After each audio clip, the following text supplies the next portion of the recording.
ನಮೋ ರಮಣ. ದಕ್ಷಿಣಾಮೂರ್ತಿಸಾರಂಭಾ ಶಂಕರಾಚಾರ್ಯಮಧ್ಯಮಾ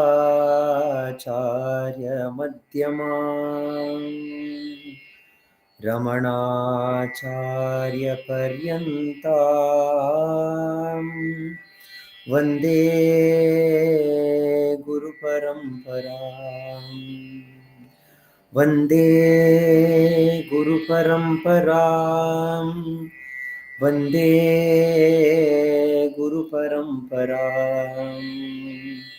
ಶುಕ್ಲಾಂಬರಧರಂ ವಿಷ್ಣುಂ ಶಶಿವರ್ಣಂ ಚತುರ್ಭುಜಂ ಪ್ರಸನ್ನವದನಂ ಧ್ಯಾಯೇತ್ ಸರ್ವವಿಘ್ನೋಪಶಾಂತಯೇ. ಆಂಗಿಕಂ ಭುವನಂ ಯಸ್ಯ ವಾಚಿಕಂ ಸರ್ವವಾङ्ಮಯಂ ಆಹಾರ್ಯಂ ಚಂದ್ರತಾರಾದಿ ತಂ ನಮಃ ಸಾತ್ವಿಕಂ ಶಿವಂ. ಅರುಣಾಚಲರೂಪೇಣ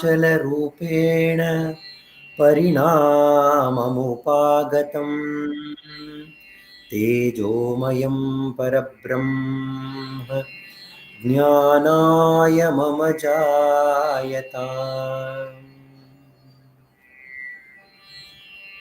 ಅಹಮಿನಾಶಭಾಜ್ಯಹಮಹಂ ತಯ ಸ್ಫುರತಿ ಹೃತ್ಸ್ವಯಂ ಪರಮಪೂರ್ಣಸತ್ ಇದಮಹಂ ಪದಭಿಖ್ಯಮನ್ವಹಂ. ಅಹಮಿಲೀನಕೇಪ್ಯಲಯಸತ್ತಯ ವಿಗ್ರಹೇಂದ್ರಿಯ ಪ್ರಾಣಧೀತಮಾ ನಾಹಮೇಕಸತ್ ತಜ್ಜಡಂ ಯಸತ್ ಸತ್ವಭಾಸಿಕ ಚಿತ್ವೇತರಾ ಸತ್ತಯಾ ಹಿ ಚಿತ್ತಯಾ ಹ್ಯಹಂ. ಈಶ ಜೀವಯೋರ್ವೇಷಧೀವಿದ ಸತ್ಸ್ವಭಾವತೋ ವಸ್ತು ಕೇವಲಂ ವೇಷಹಾನತ ಸ್ವಾತ್ಮದರ್ಶನಂ. ಈಶದರ್ಶನಂ ಸ್ವಾತ್ಮರೂಪತ ಆತ್ಮಸಂಸ್ಥಿತಿ ಸ್ವಾತ್ಮದರ್ಶನಂ. ಆತ್ಮನಿರ್ದ್ವಯಾದಾತ್ಮನಿಷ್ಠತಾ ಜ್ಞಾನವರ್ಜಿತ ಅಜ್ಞಾನಹೀನಚಿತ್. ಜ್ಞಾನಮಸ್ತಿ ಕಿಂ ಜ್ಞಾತುಮಂತರಂ. ಜ್ಞಾನವರ್ಜಿತ ಅಜ್ಞಾನಹೀನಚಿತ್. ಜ್ಞಾನಮಸ್ತಿ ಕಿಂ ಜ್ಞಾತುಮಂತರಂ.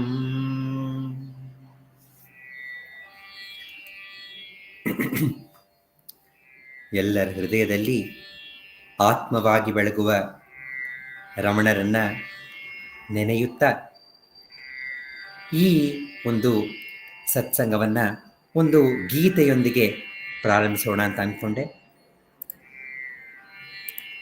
ನನಗೆ ಸ್ವಲ್ಪ ಕೆಮ್ಮು ನೆಗಡಿ ಇದ್ರೂ ಈ ಹಾಡನ್ನ ಹಾಡಿ ಪ್ರಾರಂಭಿಸೋಣ ಅಂತ ನನಗನ್ನಿಸ್ತಾ ಇದೆ.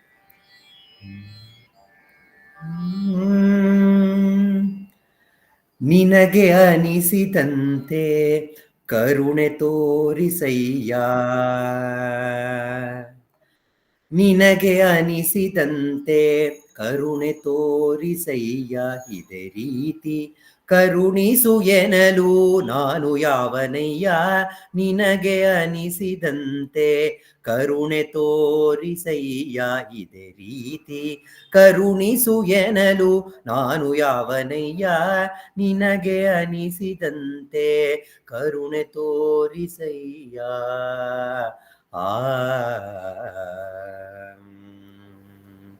ನನಗಾವುದು ಹಿತವೆಂದು ಅರಿತವ ನೀನಯ್ಯ. ನನಗಾವುದು ಹಿತವೆಂದು ಅರಿತವ ನೀನಯ್ಯ. ನನ್ನ ಒಳಿತು ಅರಿತು ಕೊಡುವ ದಾನಿ ಬೇರಿಲ್ಲಯ್ಯ.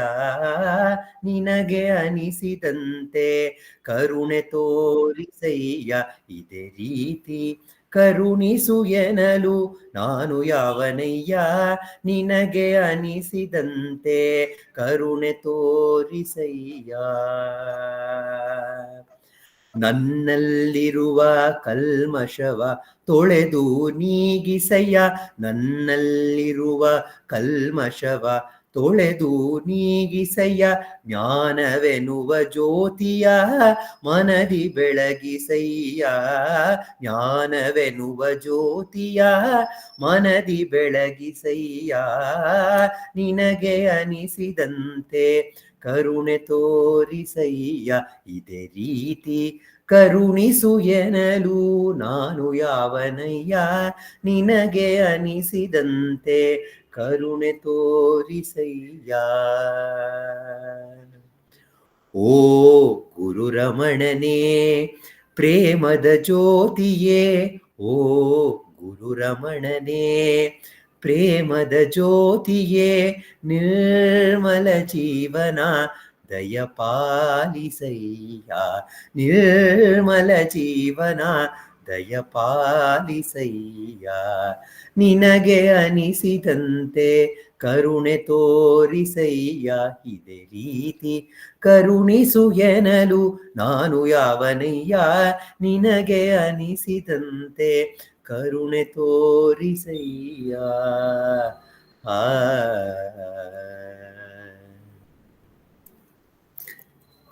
ಸಾಧುಓಂ ಸ್ವಾಮಿರವರ ಈ ಕೃತಿಯಲ್ಲಿ ಸಾಧುಓಂ ಸ್ವಾಮಿ ರಮಣರನ್ನ ಕೇಳ್ತಾರೆ, ನಿನಗೆ ಅನಿಸಿದಂತೆ ಕರುಣೆ ತೋರಿಸಯ್ಯ, ಇದೇ ರೀತಿ ಕರುಣಿಸು ಎನ್ನಲು ನಾನು ಯಾವನಯ್ಯ ಅಂತ ಕೇಳ್ತಾ ಇದ್ದಾರೆ. ಆದ್ರೆ ಭಗವಂತ ಆ ರಮಣನ ರೂಪದಲ್ಲಿ ನಾವು ಅವನನ್ನ ಕಂಡು ಅವನನ್ನ ಹಾಡಿ ಹೊಗಳ್ತೇವೆ. ಆ ಭಗವಂತ ಎಲ್ಲರನ್ನ ಸರಿಯಾಗಿ ನೋಡ್ಕೊಳ್ತಾ ಇದ್ದಾನೆ. ಇನ್ನೊಂದು ಹಾಡಿನಲ್ಲಿ ಸಾಧು ಸ್ವಾಮಿ ಹೇಳ್ತಾರೆ, ಯಾರಿಗೆ ನಮಗಿಂತ ಜಾಸ್ತಿ ಚಿಂತೆ ಇದೆಯೋ ಅವನು ಭಗವಾನ್ ರಮಣನು ಅಂತ ಇನ್ನೊಂದು ಹಾಡಿನಲ್ಲಿ ಹಾಡಿದ್ದಾರೆ. ಭಗವಂತ ನಾವು ಕೇಳದೆಯೇ ಎಷ್ಟೊಂದು ವರಗಳನ್ನ ನೀಡಿದ್ದಾನೆ. ನಾವು ಯಾರು ಹೋಗಿ ಭಗವಂತನ ಮುಂದೆ ನಿಂತ್ಕೊಂಡು, ಭಗವಂತ ನಮಗೆ 2 ಕಣ್ಣು ಕೊಡಪ್ಪ, 2 ಕಿವಿ, 1 ಮೂಗು, 1 ಬಾಯಿ, ಕೈ, ಕಾಲು, ಹೊಟ್ಟೆ, ಹೃದಯ, ಮೆದುಳು ಇದೆಲ್ಲ ಕೊಡಪ್ಪ ಅಂತ ಯಾರಾದ್ರೂ ಕೇಳಿದೀವ? ಇಲ್ಲ. ಇದೆಲ್ಲ ನಮಗ್ ಬೇಕು ಅಂತ ತಿಳಿದಂತಹ ಆ ಭಗವಂತ ಯಾರ್ಯಾರಿಗೇನೇನ್ ಬೇಕೋ ಸರಿಯಾಗಿ ನೀಡಿದ್ದಾನೆ. ನಮ್ಮ ನೃತ್ಯ ರೂಪಕದ ಒಂದು ಹಾಡು, ಆ ಹಾಡಿನಲ್ಲಿ ಕಮಲಕ್ಕೆ ಅಂದ್ರೆ ಒಂದು ಹೂವಿಗೆ ಮೃದುತ್ವ ಸೊಬಗು, ಆದ್ರೆ ಒಂದು ಕಲ್ಲಿಗೆ ಮೃದುತ್ವ ಸೊಬಗ ಇಲ್ಲ. ಕಲ್ಲಿಗೆ ಕಠಿಣತೆ ಸೊಬಗು, ಆನೆಗೆ ಸೊಂಡಲು ಸೊಬಗು, ಆದ್ರೆ ನಮಗೆ ನಮ್ಮೂಗೆ ಸೊಬಗು. ಆನೆಗೆ ಸೊಂಡ್ಲು ತುಂಬಾ ಚೆನ್ನಾಗಿದೆ ಅಂತ ನಾವು ಒಂದು ಸೊಂಡ್ಲು ಇಟ್ಕೊಂಡ್ರೆ ಚೆನ್ನಾಗಿರುತ್ತಾ? ಇಲ್ಲ, ಇವನೇನು ವಿಚಿತ್ರವಾಗಿ ಕಾಣಿಸ್ತಾ ಇದ್ದಾನಲ್ಲ ಅಂತ ಎಲ್ಲರೂ ಗೇಲಿಯನ್ನ ಮಾಡ್ತಾರೆ. ಆದ್ರಿಂದ ಭಗವಂತ ನಮ್ಗೇನ್ ಕೊಟ್ಟಿದ್ದಾನಲ್ಲ ಅದು ನಾವು ಕೇಳದೆಯೇ ನೀಡಿರುವಂತಹ ಎಲ್ಲ ವಿಷಯ, ಅದೆಲ್ಲವೂ ಅದರ ಜಾಗದಲ್ಲಿ ತುಂಬಾ ಸುಂದರವಾಗಿದೆ. ಆ ಸುಂದರವಾಗಿ ಎಲ್ಲ ನೀಡಿರ್ಬೇಕಾದ್ರೆ ನಾವಿನ್ನೇನ್ ಕೇಳೋದು? ಆದ್ರೆ ಸುಂದರವಾಗಿರುವ ಈ ಎಲ್ಲವೂ ಪರ್ಫೆಕ್ಟ್ ಆಗಿದೆ, ಎಲ್ಲ ಸರಿಯಾಗಿದೆ. ಆದ್ರೆ ಯಾವುದೋ ಒಂದು ವಿಷಯ ನಮ್ಮಲ್ಲಿ ಎದ್ದು ಇದು ನಾನು, ಇದೆಲ್ಲ ಬೇರೆ ಬೇರೆಯವರು ಅಂತ ನಮ್ಮ ಅಹಂಕಾರ ಎದ್ದು ನಮ್ಮಲ್ಲಿ ಭೇದವನ್ನ ಉಂಟು ಮಾಡ್ತಾ ಇದೆ. ಈ ಭೇದದಿಂದ ನಮಗೇನಾಗ್ತಾ ಇದೆ ಅಂತ ಹೇಳಿದ್ರೆ, ಸುಂದರವಾದಂತಹ ಎಲ್ಲದರಲ್ಲಿ ಏನೋ ಒಂದು ತಪ್ಪನ್ನ ಕಂಡುಹಿಡಿತಾ ಇದೆ.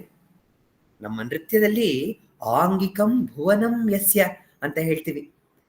ಆ ನಟರಾಜನ ನೃತ್ಯ ಯಾವುದು ಅಂತ ಹೇಳಿದ್ರೆ, ಈ ಜಗತ್ತಿನಲ್ಲಿ ನಡೆಯೋ ಎಲ್ಲಾ ಚಲನೆಯು ಆ ನಟರಾಜನ ನೃತ್ಯ. ಅವನಿಗೆ ನಟರಾಜ ಅಂತಲೇ ಹೆಸರು.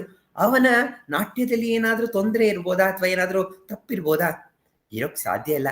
ಆದ್ರೆ ನಾವೇನ್ ಮಾಡ್ತಾ ಇದ್ದೀವಿ, ಆ ಎಲ್ಲದರಲ್ಲೂ ಒಂದು ತಪ್ಪನ್ನು ಕಂಡಿಡ್ತಾ ಇದ್ವಿ. ಈ ತರ ಇರಬಾರ್ದಾಗಿತ್ತು, ಆ ತರ ಇರಬಾರ್ದಾಗಿತ್ತು ಅಂತ ನಾವು ಪ್ರತಿಯೊಂದರಲ್ಲೂ ತಪ್ಪನ್ನ ಕಂಡುಹಿಡಿದು ಅದರಿಂದ ನಮಗೇ ದುಃಖದಲ್ಲಿ ಮುಳುಗ್ತಾ ಇದ್ದೇವೆ. ಆದ್ರೆ ಭಗವಾನ್ ರಮಣರು ಹೇಳ್ತಾ ಇದ್ದಾರೆ, ಎಲ್ಲವೂ ಸರಿಯಾಗಿ ಇದೆ. ಆದ್ರೆ ನಾವು ಈ ಮನಸ್ಸು ಎನ್ನುವ ಒಂದು ಕನ್ನಡಿಯ ಮೂಲಕ ಈ ಜಗತ್ತನ್ನ ನೋಡ್ತಾ ಇದ್ದೇವೆ. ಆದ್ರಿಂದ ಎಲ್ಲವೂ ವ್ಯತ್ಯಾಸವಾಗಿ ಕಾಣ್ತಾ ಇದೆ. ಯಾವಾಗ ಈ ಮನಸ್ಸು ಎನ್ನುವ ಕನ್ನಡಿಯನ್ನ ನಾವು ಬಿಚ್ಚಿಟ್ಟು ನಮ್ಮ ನಿಜ ಸ್ವರೂಪದಲ್ಲಿ ಯಾವಾಗ ನೆಲೆಸ್ತೀವೋ ಆಗ ನಮಗೆ ಎಲ್ಲದರಲ್ಲೂ ಇರುವ ಆ ದೈವಿಕತೆ, ಎಲ್ಲವೂ ದೈವಮಯ, ನಾವೂ ದೈವಮಯ ಅನ್ನುವ ಸತ್ಯ ನಮಗೆ ತಿಳಿಯುತ್ತೆ. ಅದಕ್ಕೇನೆ ರಮಣರು ಹೇಳ್ತಾರೆ, ಜ್ಞಾನ ವರ್ಜಿತ ಅಜ್ಞಾನಹೀನ ಚಿತ್ ಜ್ಞಾನಮಸ್ತಿ ಕಿಂ ಜ್ಞಾತುಮಂತರಂ. ಈ ಉಪದೇಶ ಸಾರದ ಈ ಶ್ಲೋಕದಲ್ಲಿ ರಮಣರೇನು ಹೇಳ್ತಾ ಇದ್ದಾರೆ ಅಂತ ಹೇಳಿದ್ರೆ, ಮೊದಲನೇ ಸಾಲಿನಲ್ಲಿ ಉಪಯೋಗಿಸುವಂತಹ ಜ್ಞಾನ ಯಾವುದು ಅಂತ ಹೇಳಿದ್ರೆ ಲೌಕಿಕ ಜ್ಞಾನ, ಜ್ಞಾನ ವರ್ಜಿತ. ಯಾವಾಗ ಈ ಲೌಕಿಕ ಜ್ಞಾನವೂ ಇಲ್ಲ, ಅಜ್ಞಾನ ಹೀನ ಚಿತ್, ಯಾವಾಗ ನಮ್ಮ ಚಿತ್ತ ಮನಸ್ಸು ಅಜ್ಞಾನವೂ ಇಲ್ಲವೋ, ಜ್ಞಾನವೂ ಇಲ್ಲ ಅಜ್ಞಾನವೂ ಇಲ್ಲವೋ, ಎರಡಕ್ಕೂ ಮೀರಿದಂತಹ ಒಂದು ನೆಲೆ ಆ ನಿಜವಾದ ಜ್ಞಾನ ನೆಲೆ. ಎಲ್ಲವೂ ಅದೇ ಜ್ಞಾನ ನೆಲೆ ಆಗಿರ್ಬೇಕಾದ್ರೆ ಬೇರೆ ಏನಿದೆ? ಎಲ್ಲವೂ ಒಂದೇ ಅಂತ ಹೇಳಿದ್ರೆ ಯಾವ ವಿಷಯವನ್ನ ನಾವು ತಿಳಿಬೋದು? ಯಾರು ಅನ್ಯರು ಅನ್ನೋದನ್ನ ಭಗವಾನ್ ರಮಣರು ನಮಗೆ ಕೇಳ್ತಾ ಇದ್ದಾರೆ. ಏನು ಈ ಅಜ್ಞಾನ? ಮೊದಲು ಜ್ಞಾನ ವರ್ಜಿತ ಅಂತ ಹೇಳಿದ್ದಾರೆ.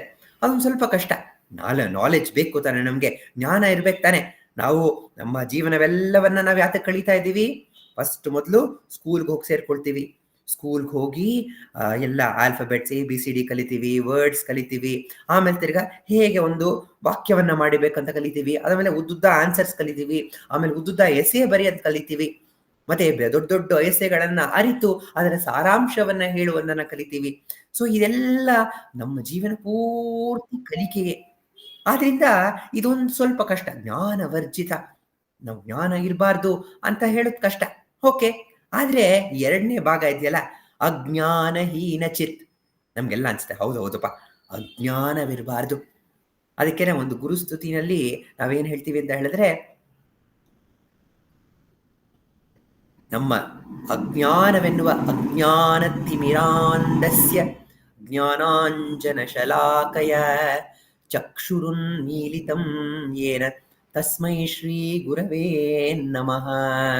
ಅಂದ್ರೆ ಈ ಅಜ್ಞಾನದ ತಿಮಿರ ನಮ್ಮನ್ನ ಕತ್ತಲಲ್ಲಿ ಇರೋ ಸಂಕಟ ಪಡೋ ರೀತಿನಲ್ಲಿ ಮಾಡ್ತಾ ಇದೆಯೋ ಭಗವಂತ, ಓ ಗುರುವೇ, ನಿನ್ನ ಜ್ಞಾನಾಂಜನ, ಜ್ಞಾನ ಅಂತ ಹೇಳಿದ್ರೆ ಜ್ಞಾನದ ಕಣ್ಕಪ್ಪಿನಿಂದ ನಿನ್ನ ಒಂದು ಶಲಾಕ ಅಂದ್ರೆ ಒಂದು ಕಡ್ಡಿಯ ಮೂಲಕ ಆ ಕಣ್ಕಪ್ಪನ್ನ ಹಾಕೊಳ್ತಾರೆ. ಆ ಕಡ್ಡಿಯ ಮೂಲಕ ನಿನ್ನ ಜ್ಞಾನದ ಶಲಾಕೆಯಿಂದ ನನ್ನ ಅಜ್ಞಾನದ ತಿಮಿರವನ್ನ ನಾಶ ಮಾಡು ಓ ಸದ್ಗುರುವೆ ಅಂತ ಗುರುಸ್ತುತಿಯಲ್ಲಿ ನಾವು ಕೇಳ್ತೇವೆ. ಇದೇ ವಿಷಯವನ್ನ ರಮಣರು ಕೂಡ ಅರುಣಾಚಲನಿಗೆ ತಮ್ಮ ಅರುಣಾಚಲ ಲಕ್ಷಣ ಮಾಲೆ ಹೇಳ್ತಾರೆ. ಅವ್ರು ಹೇಳ್ತಾರೆ, மைமய நீத்து அருள் மீனால் உனது ಉನ್ಮೈ ವಶಮಾಕಿನೈ ಅರುಣಾಚಲ ಅಂತ ಹೇಳಿದ್ರೆ, ಈ ಅಜ್ಞಾನ, ಈ ದೇಹವೇ ನಾನು ಅನ್ನುವ ಒಂದು ಅಜ್ಞಾನ ಇದೆಯಲ್ಲ, ಆ ಅಜ್ಞಾನವನ್ನ ನಿನ್ನ ಜ್ಞಾನ ಶಲಾಕೆಯಿಂದ ನನಗೆ ಕಣ್ಕಪ್ಪನ್ನ ಬರೆದು ನನಗೆ ಜ್ಞಾನವನ್ನ ನೀಡು ಅರುಣಾಚಲ ಅಂತ ರಮಣರು ಅರುಣಾಚಲ ಅಕ್ಷರಮಾಲೆಯಲ್ಲಿ ಹೇಳಿದ್ದಾರೆ. ನಮಗೆಲ್ಲರೂ ಅಜ್ಞಾನ ಅಂದ್ರೆ ಕೆಟ್ಟದ್ದು ಅಂತ ಗೊತ್ತು. ಅಜ್ಞಾನ ಅಂದ್ರೆ ಏನು? ಅಜ್ಞಾನ ಅಂತ ಹೇಳಿದ್ರೆ ಯಾವುದು ಇಲ್ಲವೋ ಅದನ್ನ ಇದೆ ಅಂತ ನಂಬೋದೇ ಅಜ್ಞಾನ. ಯಾವುದು ಸುಳ್ಳೋ ಅದನ್ನೇ ನಾವು ನಿಜ ಅಂತ ಅನ್ಕೊಂಡ್ಬಿಟ್ರೆ ಅದೇ ಅಜ್ಞಾನ. ಅಜ್ಞಾನದಿಂದ ಕಷ್ಟ ಅಂತ ಎಲ್ಲರಿಗೂ ಗೊತ್ತು. ಮೊನ್ನೆ ನಮ್ಮ ಸೆಮಿನಾರ್ನಲ್ಲಿ KG ಸುಬ್ರಾಯ ಶರ್ಮಾರವರು, ವೇದ ಬ್ರಹ್ಮಶ್ರೀ ಸುಬ್ರಾಯ ಶರ್ಮಾ ಅವರು ಪ್ರತಿ ಬಾರಿಯೂ ಸುಂದರವಾದಂತಹ ಒಂದು ಕಥೆಯನ್ನ ಹೇಳ್ತಾರೆ. ಈ ಬಾರಿಯೂ ಅದೇ ಕಥೆಯನ್ನ ಹೇಳಿದ್ರು. ಯಾವ ಕಥೆ ಅಂತ ಹೇಳಿದ್ರೆ, ಒಂದು ಮದುವೆ ಮನೆಯಲ್ಲಿ ಯಾರೋ ಒಬ್ರು ಜೋರಿಗೆ ಹಾವು ಹಾವು ಅಂತ ಕಿರಿಸ್ಕೊಂಡ್ರಂತೆ. ಎಲ್ಲಿ ಹಾವು ಅಂತ ಎಲ್ಲರೂ ಆ ಕಡೆ ಈ ಕಡೆ ಚೆಲ್ಲಾಪಿಲ್ಲಿಯಾಗಿ ಎಲ್ಲರೂ ಹೊರಗಡೆ ಓಡ್ ಬಂದು, ಎಲ್ಲಿ ನಮ್ಮ ಮದುವೆ ಮನೆಯಲ್ಲಿ ಹಾವಿದ್ಯಾ, ಎಷ್ಟೊಂದು ಜನ ಬಂದಿದ್ದಾರೆ, ಎಲ್ಲರಿಗೂ ಹೆದರಿಕೆ ಆಗುತ್ತಲ್ಲ ಅಂತ ಹೇಳಿ ಅವರು ಚಿಂತಿಸ್ತಾ ಇರ್ಬೇಕಾದ್ರೆ ಯಾರಾದ್ರೂ ಹಾವಾಡಿಗನ್ನ ಕರೆದು ಅವನನ್ನ ಈ ಹಾವನ್ನ ತೆಗೆದುಕೊಂಡು ಹೋಗೋ ರೀತಿ ಮಾಡೋಣ ಅಂತ ಹೇಳಿ ಹಾವಾಡಿಗನ್ ಕರೀತಾರಂತೆ. ಹಾವಾಡಿಗ ಬರ್ತಾನೆ. ಬಂದು ಅವನು ಹೇಳ್ತಾನೆ, ನಾನ್ ಬರೋದಿದ್ರೆ ಮುಂಚೆ ಎಲ್ಲ ಆ ಹಾವಡಿಗ 10,000 ಕೇಳ್ತಾ ಇದ್ದ ಅಂತ ಹೇಳ್ತಾ ಇದ್ರು. ಆದ್ರೆ ಈಗ ನೋಡಿ ಬೆಲೆ ಜಾಸ್ತಿ ಆಗಿದೆ. ಆ ಕಥೆಯಲ್ಲೂ ಕೂಡ ಆ ಹಾವಾಡಿಗ 1,00,000 ಕೊಟ್ರೆ ಮಾತ್ರ ನಾನ್ ಬರೋದು ಅಂತ ಹೇಳಿದ್ನಂತೆ. ಇವರು ಅಯ್ಯೋ 1,00,000 ತಾನೆ, ಕೊಟ್ಟು ಮುಗಿಸಿದ್ರೆ ಆಯ್ತು, ಎಲ್ಲರೂ ಜೀವ ಇಂಪಾರ್ಟೆಂಟ್ ತಾನೆ, ಹಾವು ಬಂದು ಯಾರನ್ನಾದ್ರೂ ಕಡಿದು ಬಿಟ್ರೆ ಅಂತ ಹೇಳಿ ಹೆದರಿಕೆಯಿಂದ ಆಯ್ತು ಆಯ್ತು ಬನ್ನಿ ಬನ್ನಿ ಎಲ್ಲರೂ ಸಿದ್ಧ ಮಾಡಿರ್ತೀವಿ ಅಂತ ಹೇಳಿ ಅವನನ್ನ ಕರೆಸಿದ್ರಂತೆ. ಅವನು ಬಂದ್ ನೋಡಿದ್ಮೇಲೆ ನೋಡ್ದ ಅಲ್ಲಿ ಏನೋ ಒಂದು, ಅದು ಹಾವಲ್ಲ, ಅದು ಬೇರೆ ಏನೋ ವಸ್ತು. ಆದ್ರೆ ಅವನೇನ್ ಮಾಡ್ದ, ಇವ್ರಿಗೆಲ್ಲ ಹೆಂಗುನು ಒಪ್ಕೊಂಡ್ಬಿಟ್ಟಿದ್ದಾರೆ 1,00,000 ಕೊಡೋದಕ್ಕೆ, ಇವ್ರಿಗೆ ಇನ್ನೂ ಜಾಸ್ತಿ ಮಾಡಿ ನೋಡೋಣ ಅಂತ ಹೇಳ್ಬಿಟ್ಟು, ನೋಡಿ ನಾನು ಯಾವ್ದೋ ನಾಗರ ಹಾವು ಅಂತ ಅನ್ಕೊಂಡೆ, ಇದು ನಾಗರ ಹಾವು ಅಲ್ಲ, ಕಳಿಂಗ ಸರ್ಪ, ತುಂಬಾ ವಿಷಕಾರಿ ಆದಂತಹ ಸರ್ಪ. ಅದನ್ನ ನನ್ನ ಜೀವವನ್ನ ನಾನು ಅದಕ್ಕೆ ನನ್ನ ಜೀವವನ್ನೇ ಅದಕ್ಕೆ ಕೊಟ್ಟು ನಾನು ಅದನ್ನ ಹಿಡಿಬೇಕು. ಆದ್ರಿಂದ 1,00,000 ಸಾಕಾಗೋಲ್ಲ, 2,00,000 ಕೊಡ್ಬೇಕು ಅಂತ ಅವನ ಬೆಲೆಯನ್ನ ಏರಿಸಿದ್ನಂತೆ. ಏರಿಸಿದ್ಮೇಲೆ ಇನ್ನೇನೋ ಮಾಡೋದು, ಬಂದಿದ್ದಾನೆ ಏನೋ ಹೇಳ್ತಾ ಇದ್ದಾನೆ, ಹೆದರ್ಸ್ತಾ ಇದ್ದಾನೆ, ಕಳಿಂಗ ಸರ್ಪ ಅಂತ ಹೇಳಿ ಎಲ್ಲರೂ ಅದಕ್ಕೂ ಒಪ್ಕೊಳ್ತಾರೆ. ಅವನು ಹೇಳ್ತಾನೆ, ನಮ್ಮ ಮನೆಗೆ ಹೋಗಿ ಸಾಮಗ್ರಿಗಳನ್ನೆಲ್ಲ ತಗೊಂಡ್ಬರ್ತೀನಿ, ನೀವು ಇಲ್ಲೇ ಇರಿ, ನೀವ್ಯಾರು ಕದಲ್ಬೇಡಿ ಅಂತ ಹೇಳಿ ಅವ್ರನ್ನೆಲ್ಲ ಹೊರಗೇನೆ ಇರಿಸಿ ಅವ್ರು ಕುತೂಹಲಕರವಾಗಿ ಹೇಳ್ತಾರೆ. ಅವನ್ ಮನೆಗೆ ಹೋದಾಗ ಒಂದು ಗೋಣಿ ಚೀಲದಲ್ಲಿ ಬೇರೆ ನಿಜವಾದ ಒಂದು ಹಾವನ್ನ ತಗೊಂಡ್ಬಂದ್ಬಿಡ್ತಾನಂತೆ.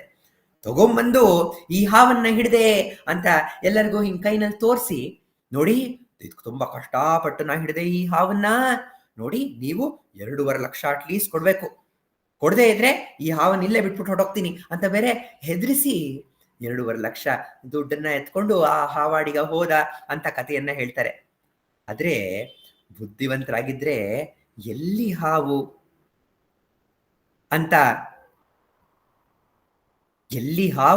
ಅಂತ ಅವ್ರು ಹುಡುಕಿ ಅದಕ್ಕೆ ಒಂದು ಬೆಳಕನ್ನ ನೀಡಿದ್ರೆ ಹಾವಿಲ್ಲ, ಬರೀ ಒಂದು ಒಣಗಿದ ಕನಕಾಂಬರೆಯ ಮಾಲೆ ಅಂತ ಅವ್ರಿಗೆ ತಿಳಿತಾ ಇತ್ತು. ಈ ಅಜ್ಞಾನ ಯಾವುದು ಇಲ್ವೋ ಅದಿದೆ ಅಂತ ಅನ್ಕೊಂಡ್ಬಿಟ್ರೆ ಆಗ ನಮ್ಮ ಜೀವನದಲ್ಲಿ ಹೆದರಿಕೆ, ಭಯ ಎಲ್ಲವೂ ಇದೆ. ಆದ್ರಿಂದ ನಮ್ಗೆ ಅರ್ಧಕ್ಕರ್ಧ ಜನಕ್ಕೆ ಯಾತಕ್ಕೆ ಜ್ಞಾನ ಬೇಕು ಅಂತ ಹೇಳಿದ್ರೆ, ನನಗೆ ಈ ಎಲ್ಲ ವಿಷಯದಿಂದ ನನಗೆ ಹೆದರಿಕೆ ಇದೆ, ಈ ಹೆದರಿಕೆ ಎಲ್ಲ ಹೋಗ್ಬೇಕಪ್ಪ ಅನ್ನೋ ಒಂದು ಆಸೆ. ಆ ಜ್ಞಾನ ನೆಲೆ ಸೇರ್ಬಿಟ್ರೆ ನನಗೆ ಯಾವ್ದು ಕಂಡ್ರೂ ಹೆದರಿಕೆ ಇಲ್ಲ. ಆದ್ರಿಂದಲೇ ಭಗವಾನ್ ರಮಣರಿಗೆ ಗೊತ್ತಿತ್ತು, ಎಲ್ಲದಕ್ಕೂ ಹಿರಿಯದಾದಂತಹ ಭಯ ಯಾವುದು ಅಂತ ಹೇಳಿದ್ರೆ ಸಾವಿನ ಭಯ. ಆ ಭಯವನ್ನೇ ಅವರು 16ನೇ ವಯಸ್ಸಿನಲ್ಲಿರ್ಬೇಕಾದ್ರೆ ಎದುರಿಸಿ ಜಯಿಸಿ ಬಿಟ್ಟಿದ್ರು. ಈ ಭಯ ಯಾರಿಗೆ? ನಮ್ಮ ಅಜ್ಞಾನ. ಈ ದೇಹವೇ ನಾನು ಅಂತ ನಾ ಯಾವಾಗ ತಿಳ್ಕೊಳ್ತೀನಲ್ಲ, ಆಗ ಈ ದೇಹ ಹೊಂಟೋಗುತ್ತೆ ಅಂತ ಭಯ. ಆದ್ರೆ ಈ ದೇಹವೇ ನಾನಲ್ಲವಲ್ಲ, ಈ ದೇಹ ಪ್ರತಿ ನಿಮಿಷ ಅದು ಬದಲಾವಣೆಗೊಳ್ತಾ ಇದೆ. ಇನ್ನು ಸ್ವಲ್ಪ ಕಾಲದಲ್ಲಿ ಅದಕ್ಕೆ ವಯಸ್ಸಾಗುತ್ತೆ, ವಯಸ್ಸಾಗಿ ಅದು ವೃದ್ಧಾಪ್ಯವನ್ನ ಪಡೆದು ಕೊನೆಗೆ ಒಂದಲ್ಲ ಒಂದು ದಿವಸ ಅದು ಸಾಯಲೇಬೇಕು.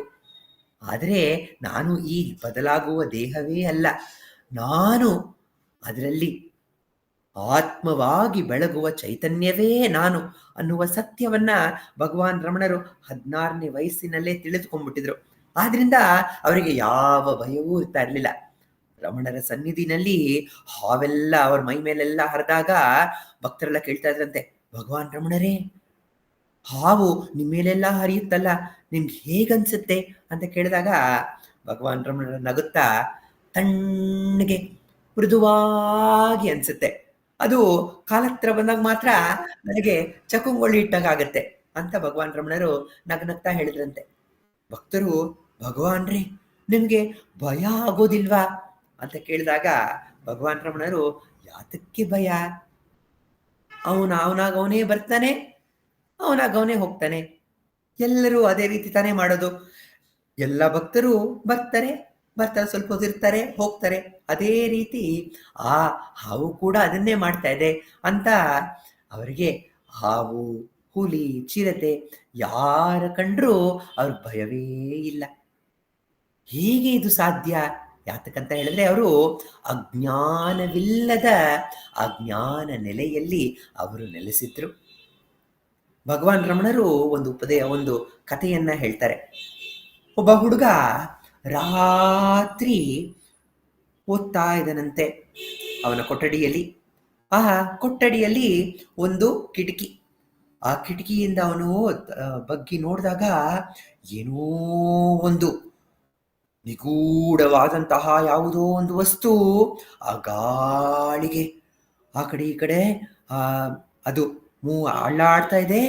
ಅದನ್ನ ನೋಡಿ ಇವನು ಹೆದರಿಕೆ ಪಟ್ಕೊಂಡು, ಓಹೋ ಯಾವುದೋ ಇದು ಭೂತ ಪ್ರೇತ ತರ ಇದೆ, ನೋಡಿದ್ರೆ ಈ ತರ ಅಳ್ಳಾಡ್ತಾ ಇದೆ, ಅದು ಶಬ್ದ ಬೇರೆ ಮಾಡ್ತಾ ಇದೆ ಅಂತ ಹೆದರಿ ಅವನೇನ್ ಮಾಡ್ತಾನೆ, ಕಿಟಕಿಯ ಬಾಗ್ಲನ್ನ ಮುಚ್ಚಿ ಓದೋದೆಲ್ಲ ನಿಲ್ಸಿ ಹೋಗಿ ಮುಸ್ಕ್ ಹಾಕೊಂಡು ಮಲ್ಕೊಂಡ್ಬಿಡ್ತಾನಂತೆ.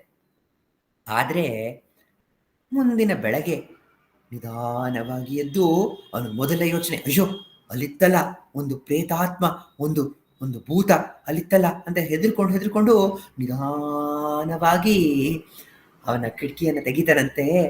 ಕಿಟಕಿ ತೆಗೆದ್ರೆ ಅಲ್ಲಿ ಒಂದು ಮರ. ಆ ಮರ ರಾತ್ರಿ ಆ ಗಾಳಿಗೆ ಈ ತರ ಅಳ್ಳಾಡುತ್ತಾ ಆ ರೀತಿ ಶಬ್ದವನ್ನು, ಆ ರೀತಿ ಒಂದು ದೃಶ್ಯವನ್ನು ಕಾಣೋ ರೀತಿ ಮಾಡ್ತು.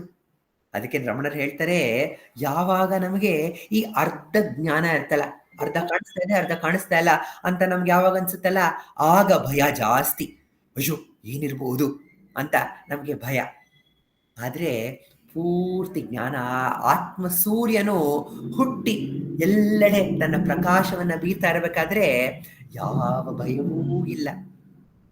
ಆದ್ರಿಂದ ಭಗವಾನ್ ರಮಣರು ಹೇಳ್ತಾರೆ, ಈ ಅಜ್ಞಾನದಿಂದ ನಾವು ಹೊರಬರಬೇಕು.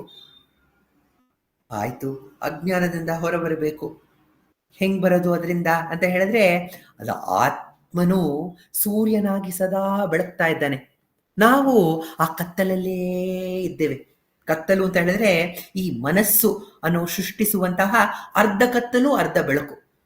ಈ ಮನಸ್ಸಿನಲ್ಲೂ ಅದೇ ಆತ್ಮದ ತತ್ವವೇ ಈ ಮನಸ್ಸು. ಆದ್ರೆ ಈ ಮನಸ್ಸು ಅರ್ಧ ಬೆಳಕು ಅರ್ಧ ಕತ್ತಲು. ಆದ್ರಿಂದ ನಮಗೆ ಬೇರೆ ಬೇರೆ ಚಿತ್ರಗಳನ್ನ ಮೂಡಿಸುತ್ತೆ.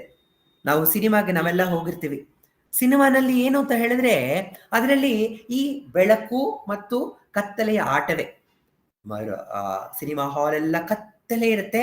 ಆ ಪ್ರೊಜೆಕ್ಟರ್ ಇಂದ ಒಂದು ಲೈಟ್ ಬರುತ್ತೆ. ಆ ಲೈಟು ಆ ತೆರೆಯ ಮೇಲೆ ಬಿದ್ದಾಗ ಬೇರೆ ಬೇರೆ ರೀತಿಯ ಚಿತ್ರಗಳು ನಾವು ಕಾಣ್ತೇವೆ. ಆ ಒಂದು ಚಿತ್ರವನ್ನ ನಾವು ನೋಡಿದಾಗ ಆಹಾ ಚೆನ್ನಾಗಿದೆ, ಇದು ಚೆನ್ನಾಗಿದೆ ಅಂತ ಹೇಳ್ಬಿಟ್ಟು ಆ ಸಿನಿಮಾ ಕಥೆಯಲ್ಲೇ ನಾವು ಮುಳುಗೋಗ್ತೀವಿ. ಆ ಹೀರೋಯಿನ್ ಅಳ್ತಾ ಇರ್ಬೇಕಾದ್ರೆ ನಾವು ಅಳ್ತೀವಿ. ಯಾರೋ ಒಂದು ಜೋಕ್ ಕ್ರಾಕ್ ಮಾಡಿ ಅವರೆಲ್ಲ ನಗ್ತಾ ಇದ್ರೆ ನಾವು ನಗ್ತಾ ಇರ್ತೀವಿ. ಅವನಿಗೆ ಹೀರೋ ಕೋಪ ಬಂತು ಅಂತ ಹೇಳಿದ್ರೆ ನಮಗೂ ಕೋಪ ಬರುತ್ತೆ. ಸೊ ಆ ಕಥೆಯಲ್ಲಿ ನಾವು ಒಂದಾಗ್ಬಿಡ್ತೀವಿ. ಅದೇ ರೀತಿ ಈ ಮನಸ್ಸು ಅನ್ನುವ ಒಂದು ಸಿನಿಮಾ ಥಿಯೇಟರ್ನಲ್ಲಿ ನಾವೆಲ್ಲ ಕೂತ್ಕೊಂಡು ಆ ತೋರಿಸುವಂತಹ ಎಲ್ಲ ಚಿತ್ರದಲ್ಲಿ ಮುಳುಗೋಗ್ಬಿಟ್ಟಿದ್ದೀವಿ. ಆದ್ರೆ ಯಾವಾಗ ಸಿನಿಮಾ ಮುಗಿಯೋಗುತ್ತಲ್ಲ, ಮುಗ್ದೋದಾಗ ಏನ್ ಮಾಡ್ತಾರೆ ಅವರು, ಎಲ್ಲ ಲೈಟ್ ಅನ್ನು ಆನ್ ಮಾಡ್ಬಿಡ್ತಾರೆ. ಲೈಟ್ ಅನ್ನೆಲ್ಲ ಆನ್ ಮಾಡಿದಾಗ ಅಷ್ಟು ಸ್ಪಷ್ಟವಾಗಿ ಕಾಣ್ತಾ ಇದ್ದಂತಹ ಆ ಚಿತ್ರದ ಆ ಪಿಕ್ಚರ್ಸ್ ಎಲ್ಲಾನು ಸ್ವಲ್ಪ ಮಂಕಾಗುತ್ತೆ. ಮಂಕಾದಾಗ ಅನ್ಸುತ್ತೆ, ಓಹೋ ನಾವಿಷ್ಟೊತ್ತು ಚಿತ್ರವನ್ನೇ ನೋಡ್ತಾ ಇದ್ವಾ, ಇದೆಲ್ಲ ನಿಜವಲ್ವಾ ಅನ್ನುವ ಒಂದು ಅನುಭವ ನಮಗಾಗತ್ತೆ. ಅದೇ ರಮಣರು ಹೇಳೋದು, ನಾವು ಆ ಚಿತ್ರಮಂದಿರದಲ್ಲಿದ್ದೀವಲ್ಲ, ನಾವು ನಿಧಾನವಾಗಿ ಆ ಆತ್ಮದ ಬೆಳಕಿನ ಕಡೆ ಗಮನವನ್ನ ಹರಿಸಿ, ಆ ಆತ್ಮದ ಒಂದು ಟ್ಯೂಬ್ಲೈಟ್ ಇದೆಯಲ್ಲ, ಒಂದು ಲೈಟ್ ಇದೆಯಲ್ಲ, ಅದನ್ನ ಆನ್ ಮಾಡಿದ ಕೂಡಲೇ ಈ ಅರ್ಧಂಬರ್ಧ ಇರುವಂತಹ ಈ ಒಂದು ಚಿತ್ರದ ಮೂಡಿ ನಮಗೆ ಮಾಯವಾಗಿ ನಿಜವಾದ ಜ್ಞಾನ ಹೊಳೆಯುತ್ತೆ. ಆಯ್ತು, ಇದಷ್ಟು ಅಜ್ಞಾನಹೀನ ಚಿತ್ ಅದರ ಬಗ್ಗೆ ಆಯ್ತು. ಜ್ಞಾನ ಬೇಡ ಅಂತ ಇದ್ರಲ್ಲ ಭಗವಾನ್ ರಮಣರು. ಜ್ಞಾನವೂ ಬೇಡವಾ? ನಾವೇನು ಕಲ್ತ್ಕೊಳ್ಳೋದು ಬೇಡವಾ?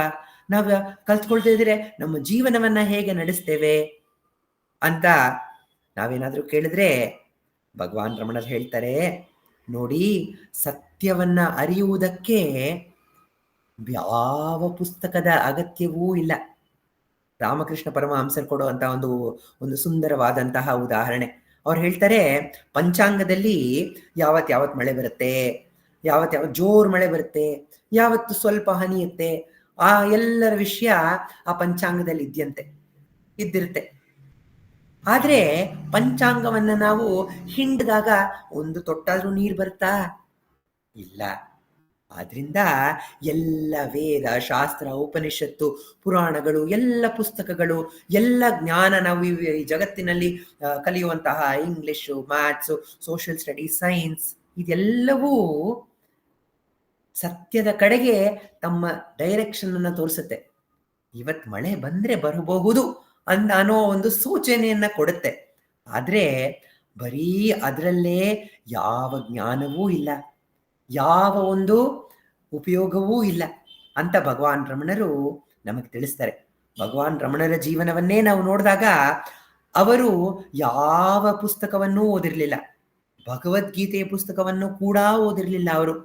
ಆದ್ರೆ ಅವರ ಬೈಬಲ್ನ ಅವರ ಕ್ರಿಶ್ಚಿಯನ್ ಮಿಷನರಿ ಸ್ಕೂಲ್ನಲ್ಲಿ ಓದ್ತಾ ಇದ್ದ ಕಾರಣದಿಂದ ದಿನವೂ ಬೈಬಲ್ನ ಕೆಲವು ಚಾಪ್ಟರ್ಸ್ಗಳನ್ನ ಅವರು ಪ್ರೇಯರ್ನಲ್ಲಿ ಹೇಳ್ತಾ ಇದ್ರು, ಪ್ರಾರ್ಥನೆಯ ರೂಪದಲ್ಲಿ ಅವರು ಅದನ್ನ ಪಠಿಸ್ತಾ ಇದ್ರು. ಸೊ ಅವ್ರಿಗೆ ಆ ಒಂದು ಜ್ಞಾನ, ಬೈಬಲ್ ಜ್ಞಾನ ಇತ್ತು. ಮತ್ತೆ ಅವ್ರ ಮನೆಯಲ್ಲಿ, ಚಿಕ್ಕಪ್ಪನ ಮನೆಯಲ್ಲಿದ್ದಾಗ ಮಧುರೈನಲ್ಲಿ ಯಾವುದೋ ಒಂದು ಹಳೆಯ ಪುಸ್ತಕ, ಪೆರಿಯ ಪುರಾಣಂ ಅನ್ನುವ ಪುಸ್ತಕ, ಆ ಪುಸ್ತಕದಲ್ಲಿ ಹಿರಿಯ 63 ಶಿವ ಸಂತರ ಕಥೆಗಳನ್ನ ಉಳ್ಳಂತಹ ಒಂದು ಪುಸ್ತಕ. ಆ ಪುಸ್ತಕವನ್ನ ಭಗವಾನ್ ರಮಣರು ಓದಿದ್ರು. ಆದ್ರೆ ಆ ಪುಸ್ತಕನ ಓದ್ತಾ ಓದ್ತಾ ಓದ್ತಾ ರಮಣರಲ್ಲಿ ಏನೋ ಒಂದು ವಿಸ್ಮಯ, ಏನೋ ಒಂದು ಅದ್ಭುತದ ಒಂದು ಅನುಭವ. ಎಂತಹ ಭಕ್ತಿ ಈ ಶಿವ ಭಕ್ತರಿಗೆ, ಶಿವನಿಗೋಸ್ಕರ, ಶಿವನ ಭಕ್ತರಿಗೋಸ್ಕರ ತಮ್ಮ ಜೀವವನ್ನೇ ಕೊಡುವಂತಹ ಹಿರಿಯ ಭಕ್ತರು. ಆ ರೀತಿ ಭಕ್ತಿ ನನ್ನಲ್ಲೂ ಮೂಡಬೇಕು ಅಂತ ಹೇಳಿ ಆ ಮಧುರೈ ಮೀನಾಕ್ಷಿ ಅಮ್ಮನ ಬಳಿ, ಆ ಸುಂದರೇಶ್ವರರ ಬಳಿ, ಹಾಗೂ ಆ 63 ನಾಯನ್ಮಾರರ ಶಿಲೆಗಳನ್ನ ನಾವು ದೇವಸ್ಥಾನದಲ್ಲಿ ಕಾಣಬಹುದು, ಆ ಮಧುರೈ ಮೀನಾಕ್ಷಿ ದೇವಸ್ಥಾನದಲ್ಲಿ. ಅಲ್ಲಿ ಹೋಗಿ ಅವರು ಕೈ ಮುಗಿದು ಅವರೆಲ್ಲರನ್ನ ಕೇಳ್ಕೊಳ್ತಾ ಇದ್ರಂತೆ. ಇದೆರಡೇ ಪುಸ್ತಕ ಅವರು ಓದಿದ್ದು. ಆದ್ರೆ ಮುಂದೆ ಅವರು ಜ್ಞಾನವನ್ನ ಪಡೆದು ಅರುಣಾಚಲಕ್ಕೆ ಬಂದು ನೆಲೆಸಿದಾಗ ಅವರು ಎಲ್ಲ ವೇದಾಂತದ ಸಾರವನ್ನ ಅರ್ತಿದ್ರು. ಅವರ ಚಿಕ್ಕಪ್ಪ ನೆಲ್ಲಿಯಪ್ಪಯ್ಯರ್ ಅವರು ಭಗವಾನ್ ರಮಣರನ್ನ ನೋಡೋದಕ್ಕೆ ಬಂದಿದ್ರಂತೆ. ಗೊತ್ತಾಯ್ತು ಅವ್ರಿಗೆ, ವೆಂಕಟರಾಮ, ತಮ್ಮ ವೆಂಕಟರಾಮ ಮನೆಯನ್ನು ಬಿಟ್ಟು ಬಂದಿದ್ನಲ್ಲ, ಅವನು ಇಲ್ಲೇ ತಿರುವಣ್ಣಾಮಲೈನಲ್ಲಿದ್ದಾನೆ ಅನ್ನುವ ವಿಷಯ ಅವ್ರಿಗೆ ತಿಳಿತಂತೆ. ತಿಳಿದು ಇವ್ರನ್ನ ಭೇಟಿ ಮಾಡ್ಬೇಕಲ್ಲ, ಅವನನ್ನ ಕರ್ಕೊಂಡ್ಬರ್ಬೇಕು ಮನೆಗೆ ಅಂತ ಹೇಳಿ ಅವರ ತಾಯಿ ಅಳಗಮ್ಮ ಕಳಿಸ್ಕೊಟ್ಟಾಗ ನೆಲ್ಲಿಯಪ್ಪಯ್ಯರ್ ಬಂದ್ರಂತೆ. ಬಂದಾಗ ಅವರು ಕೆಲವು ಜನರನ್ನ ಕೇಳಿದ್ರಂತೆ, ಅವನೋ ಒಬ್ಬ ಹುಡುಗ ಕೂತ್ಕೊಂಡಿದ್ದಾನೆ ಅಲ್ಲಿ ತಿರುವಣ್ಣಾಮಲೆಯಲ್ಲಿ, ಅವನು ಯಾವ ಶಾಸ್ತ್ರವನ್ನು ಓದಿಲ್ಲ, ಏನೂ ಪಾಠವಾಗಿಲ್ಲ ಅವನಿಗೆ, ಸುಮ್ನೆ ನಾನೇ ಅಂತ ಸುಮ್ನೆ ಅಜ್ಞಾನದ ನೆಲೆ ತರ ಆಕ್ಟಿಂಗ್ ಮಾಡ್ತಾ ಸುಮ್ನೆ ಮೌನದಲ್ಲಿ ಕೂತ್ಕೊಂಡಿದ್ದಾನೆ ಯಾವನೋ ಒಬ್ಬ ಅಂತ ಎಲ್ಲರೂ ಈ ನೆಲ್ಲಿಯಪ್ಪಯ್ಯರ್ ಹೇಳುತ್ತಾರೆ. ಆದ್ರಿಂದ ಅವ್ರು ತುಂಬಾ ಬೇಜಾರು. ಅಯ್ಯೋ, ನನ್ನ ಮಗನ ರೀತಿ ಇದ್ದಂತಹ ಅವನು, ನನ್ನ ಅಣ್ಣನ ಮಗ, ಅವನು ಈ ರೀತಿ ಎಲ್ಲರೂ ದೂಷಿಸ್ತಾ ಇದ್ದಾರಲ್ಲ, ಅವನು ಹೇಗಾದ್ರೂ ಮಾಡಿ ಕರ್ಕೊಂಬಂದ್ಬಿಡ್ಬೇಕು ಅನ್ನೋ ಒಂದು ತವಕದಲ್ಲಿ ಅವರು ತಿರುವಣ್ಣಾಮಲೆಗೆ ಬರ್ತಾರೆ. ತಿರುವಣ್ಣಾಮಲೆಗೆ ಬಂದು ಅವರನ್ನ ಭೇಟಿ ಆಗಿದೆ ಎಲ್ಲಿ ಅಂತ ಹೇಳಿದ್ರೆ, ಒಂದು ಮಾವಿನ ಮರದ ತೋಪು ಇರುತ್ತೆ. ಅಲ್ಲಿ ಆ ತೋಪಿನ ಮಾಲೀಕ ನಿಮ್ಮ ಬೇರೆ ಕಡೆ ಇದ್ರೆ ಭಕ್ತರು ಬಂದು ತೊಂದರೆ ಕೊಡ್ತಾರೆ, ಆದ್ರಿಂದ ನೀವು ಮತ್ತೆ ಆ ಪಳ್ಳಿ ಸ್ವಾಮಿ ಈ ಒಂದು ತೋಪಿನಲ್ಲೇ ಇರಿ ಅಂತ ಅವರು ಹೇಳಿರ್ತಾರೆ. ಅಲ್ಲಿ ಭಗವಾನ್ ರಮಣರು ದಕ್ಷಿಣಾಮೂರ್ತಿ ಸ್ತೋತ್ರದ ಬಗ್ಗೆ ಒಂದು ಎಕ್ಸ್ಪ್ಲನೇಷನ್ ಕೊಡ್ತಾ ಇರ್ತಾರೆ. ಅದನ್ನ ಕೇಳಿದಂತಹ ನೆಲ್ಲಿಯಪ್ಪಯ್ಯರ್ಗೆ ಸಾಂತ್ವನ ಸಿಗುತ್ತೆ. ಓಹೋ, ಈ ಹುಡುಗ ಇದೆಲ್ಲ ಏನು ಕಲ್ತೇ ಇರಲಿಲ್ಲ, ಆದ್ರೆ ಈ ಎಲ್ಲ ದಕ್ಷಿಣಾಮೂರ್ತಿ ಸ್ತೋತ್ರಕ್ಕೆ ಇವನು ಇದ್ಕೊಡ್ತಾ ಇದ್ದಾನೆ, ಅದಕ್ಕೆ ವಿವರಿಸ್ತಾ ಇದ್ದಾನೆ ಅಂತ ಹೇಳಿದಾಗ ಇವನು ಆತ್ಮಜ್ಞಾನವನ್ನೇ ಪಡೆದಿದ್ದಾನೆ. ಆತ್ಮಜ್ಞಾನ ಅಂತ ಹೇಳಿದ್ರೆ ಆ ಸರ್ವಜ್ಞತೆಯನ್ನ ಪಡೆದಿರುವವನು ಅವನು ಅಂತ ಹೇಳಿ ಅವರು ತಿಳ್ಕೊಳ್ತಾರೆ. ಭಗವಾನ್ ರಮಣರು ಯಾವ PhD ಮುಗಿಸಿರ್ಲಿಲ್ಲ, ಅವ್ರು ಬರೀ 10ನೇ ಕ್ಲಾಸನ್ನು ಮುಗಿಸಿರ್ಲಿಲ್ಲ. ಇನ್ನು 9ನೇ ಕ್ಲಾಸ್ನಲ್ಲಿ ಇರ್ಬೇಕಾದ್ರೇನೆ ಅವರು ಮನೆಯನ್ನ ಬಿಟ್ಟು ಅರುಣಾಚಲಕ್ಕೆ ಸೇರಿದ್ರು. ಆದ್ರಿಂದ ಭಗವಾನ್ ರಮಣರು ಹೇಳ್ತಾರೆ, ಈ ಲೌಕಿಕ ಜ್ಞಾನದಿಂದ ಆತ್ಮಜ್ಞಾನವನ್ನ ಪಡೆಯಲು ಅಸಾಧ್ಯ. ಅರುಣಾಚಲನ ಕಥೆಯಲ್ಲೂ ಇದೆ. ಒಮ್ಮೆ ಬ್ರಹ್ಮ ವಿಷ್ಣುವರು ನಾನೇ ನಾನೇ ಎಲ್ಲರಿಗಿಂತ ಶ್ರೇಷ್ಠ, ನಾನೇ ಶ್ರೇಷ್ಠ ಅಂತ ಜಗಳವನ್ನ ವಾದವನ್ನ ಮಾಡ್ತಾ ಇರಬೇಕಾದ್ರೆ ಅವರಿಬ್ಬರ ಮಧ್ಯ ಒಂದು ಆದಿ ಅಂತ್ಯವಿಲ್ಲದ ಜ್ಯೋತಿ ರೂಪದಲ್ಲಿ ಅವರಲ್ಲಿ ಬೆಳಗ್ತಾ ಇದ್ದಂತಹ ಆ ಈಶ್ವರ ಶಕ್ತಿ ಪ್ರಕಟವಾಯ್ತಂತೆ. ಒಂದು ಆಕಾಶವಾಣಿ ಆಯ್ತು. ಯಾರು ಈ ಜ್ಯೋತಿಯ ಆದಿ ಅಂತ್ಯವನ್ನ ಕಂಡುಹಿಡಿತಾರೋ ಅವರೇ ಶ್ರೇಷ್ಠರು ಅಂತ ಒಂದು ಆಕಾಶವಾಣಿ ಆಯ್ತು. ಅದು ಬಂದ ಕೂಡಲೇ ಬ್ರಹ್ಮನು ಹಂಸದ ರೂಪವನ್ನ ತಾಳಿ ಮೇಲೆ ಮೇಲೆ ಮೇಲೆ ಮೇಲೆ ಮೇಲೆ ಹಾರಿ ಆ ಜ್ಯೋತಿಯ ಆದಿಯನ್ನ ಕಂಡುಹಿಡಿಯಲು ಹೋದ. ಭಗವಾನ್ ವಿಷ್ಣುವು ವರಾಹ ರೂಪವನ್ನ ತಾಳಿ ಆ ಭೂಮಿಯನ್ನ ಅಗೆದು ಅಗೆದು ಅಗೆದು ಅದರ ಕೊನೆಯನ್ನ ಹುಡುಕಲು ಹೊರಟರು. ಇಬ್ಬರಿಗೂ ಯುಗ ಯುಗಾಂತರ ಕಳೆದರೂ ಆದಿ ಅಂತ್ಯದ ಅರಿವಾಗಲಿಲ್ಲ. ಆಗ ಇಬ್ಬರೂ ಆ ಜ್ಯೋತಿಗೆ ಶರಣಾದಾಗ ಆ ಜ್ಯೋತಿ ಅವರಿಗೆ ಮಣಿದು ಅದು ಅರುಣಾಚಲನ ರೂಪವನ್ನ ತಾಳ್ತು. ಅರುಣಾಚಲವೇ ಆದಿಲಿಂಗ. ಆಗ ಬ್ರಹ್ಮ ವಿಷ್ಣುವರು ಕೇಳ್ಕೊಂಡ್ರು, ಓ ಜ್ಯೋತಿಮಯನೇ, ನಮ್ಮ ಪ್ರಾರ್ಥನೆಗೆ ನೀನು ಹೋಗೊಟ್ಟು ಈ ಒಂದು ದೊಡ್ಡ ಲಿಂಗದ ರೂಪದಲ್ಲಿ ಪ್ರತ್ಯಕ್ಷನಾಗಿದ್ದೀಯ, ಅರುಣಾಚಲ ಬೆಟ್ಟನ ರೂಪದಲ್ಲಿ. ನಿನಗೆ ನಾವು ಪೂಜೆ ಮಾಡಬೇಕು ಅಂತ ಹೇಳಿದ್ರೆ ಈ ಬೆಟ್ಟದ ಮೇಲಿರುವ ಮರಗಳು ಹೂವನ್ನು ಉದುರಿಸಿದಾಗ ನಿನಗೆ ಪೂಜೆ ಆಗುತ್ತೆ. ಸೂರ್ಯ ಚಂದ್ರರೇ ನಿನಗೆ ಆರತಿಯನ್ನ ಬೆಳಗಬಹುದು. ಮಳೆ ಬಂದ್ರೆ ಮಾತ್ರ ನಿನಗೆ ಅಭಿಷೇಕ. ನಾವೂ ನಿನಗೆ ಪೂಜೆ ಮಾಡಲು ಒಂದು ರೂಪವನ್ನ ಕೊಡು ಅಂತ ಹೇಳಿದಾಗ ಅದೇ ಬೆಟ್ಟ ಅರುಣಾಚಲ ರೂಪವನ್ನ ತಾಳಿ ಅರುಣಾಚಲೇಶ್ವರನಾಗಿ ಅಲ್ಲಿ ನೆಲೆಸದಂತೆ. ಈ ಕಥೆಯ ಆಧ್ಯಾತ್ಮಿಕ ಒಂದು ಹಿನ್ನೆಲೆ ಏನು ಅಂತ ಹೇಳಿದ್ರೆ, ಬ್ರಹ್ಮ ಅಂತ ಹೇಳಿದ್ರೆ ಸರಸ್ವತಿ ಪತಿ, ವಿದ್ಯಾಪತಿ. ನಾವು ಈ ಪ್ರಪಂಚದ ಎಲ್ಲ ಜ್ಞಾನವನ್ನ ಪಡೆದ್ರು ಸರಸ್ವತಿ ಪತಿ. ಸರಸ್ವತಿ ಅಂತ ಹೇಳಿದ್ರೆ ಅವಳು ಸಕಲ ಕಲೆಗೂ, ಸಕಲ ಭಾಷೆಗೂ, ಸಕಲ ಶಾಸ್ತ್ರಗಳಿಗೂ, ಸಕಲ ವೇದಗಳಿಗೂ ಅವಳೇ ಅಧಿಪತಿ. ಎಲ್ಲವನ್ನ ಅರಿತರೂ ನಾವು ಆತ್ಮಜ್ಞಾನವನ್ನ ಅರಿಯಲು ಸಾಧ್ಯವಿಲ್ಲ. ಮಹಾವಿಷ್ಣು ಲಕ್ಷ್ಮೀಪತಿ. ಎಷ್ಟೇ ದುಡ್ಡನ್ನ ನಾವು ಸಂಪಾದಿಸಿರ್ಬೋದು, ಎಷ್ಟೇ ಸಂಪತ್ತು ನಮ್ಮ ಹತ್ರ ಇರಬಹುದು, ಲಕ್ಷ್ಮಿಯೇ ನಮ್ಮ ಹತ್ರ ಇರ್ಬೋದು, ಆದ್ರೂ ನಾವು ಎಲ್ಲವೂ ಸಂಪತ್ತಿದ್ರೂ ನಾವು ಆ ಸಂಪತ್ತಿನಿಂದ ಆ ಆತ್ಮಜ್ಞಾನವನ್ನ ಕೊಂಡ್ಕೊಳ್ಳೋಕೆ ಸಾಧ್ಯವಿಲ್ಲ. ಯಾವಾಗ ಜ್ಞಾನವೂ ಇಲ್ಲ, ಅಜ್ಞಾನವೂ ಇಲ್ಲ, ಸಂಪತ್ತೂ ಇಲ್ಲ, ಬಡತನವೂ ಇಲ್ಲ, ಯಾವಾಗ ಯಾವುದೂ ಇಲ್ಲವೋ ಆಗ ಶುದ್ಧ ಚೈತನ್ಯವಾಗಿ ಹೊಳೆಯುವುದೇ ಆತ್ಮಜ್ಞಾನ ಅಂತ ಭಗವಾನ್ ರಮಣರು ಹೇಳ್ತಾರೆ. ಸಾಧುವಂ ಸ್ವಾಮಿಗಳು ಒಂದು ಸುಂದರವಾದಂತಹ ಒಂದು ಎಂಪಾವೈ ಬರೆದಿದ್ದಾರೆ. ಇದು ತಮಿಳಿನಲ್ಲಿದೆ. ಇದನ್ನು ಒಮ್ಮೆ ಹಾಡಿ ಅದಕ್ಕೆ ಅರ್ಥವನ್ನ ನಿಮ್ಗೆ ಹೇಳ್ತೀನಿ. எத்தனைதான் கல்வியெல்லாம் இங்கே நீ கற்றாலும் எத்தனையோ செல்வம் நீ எய்திடினும்.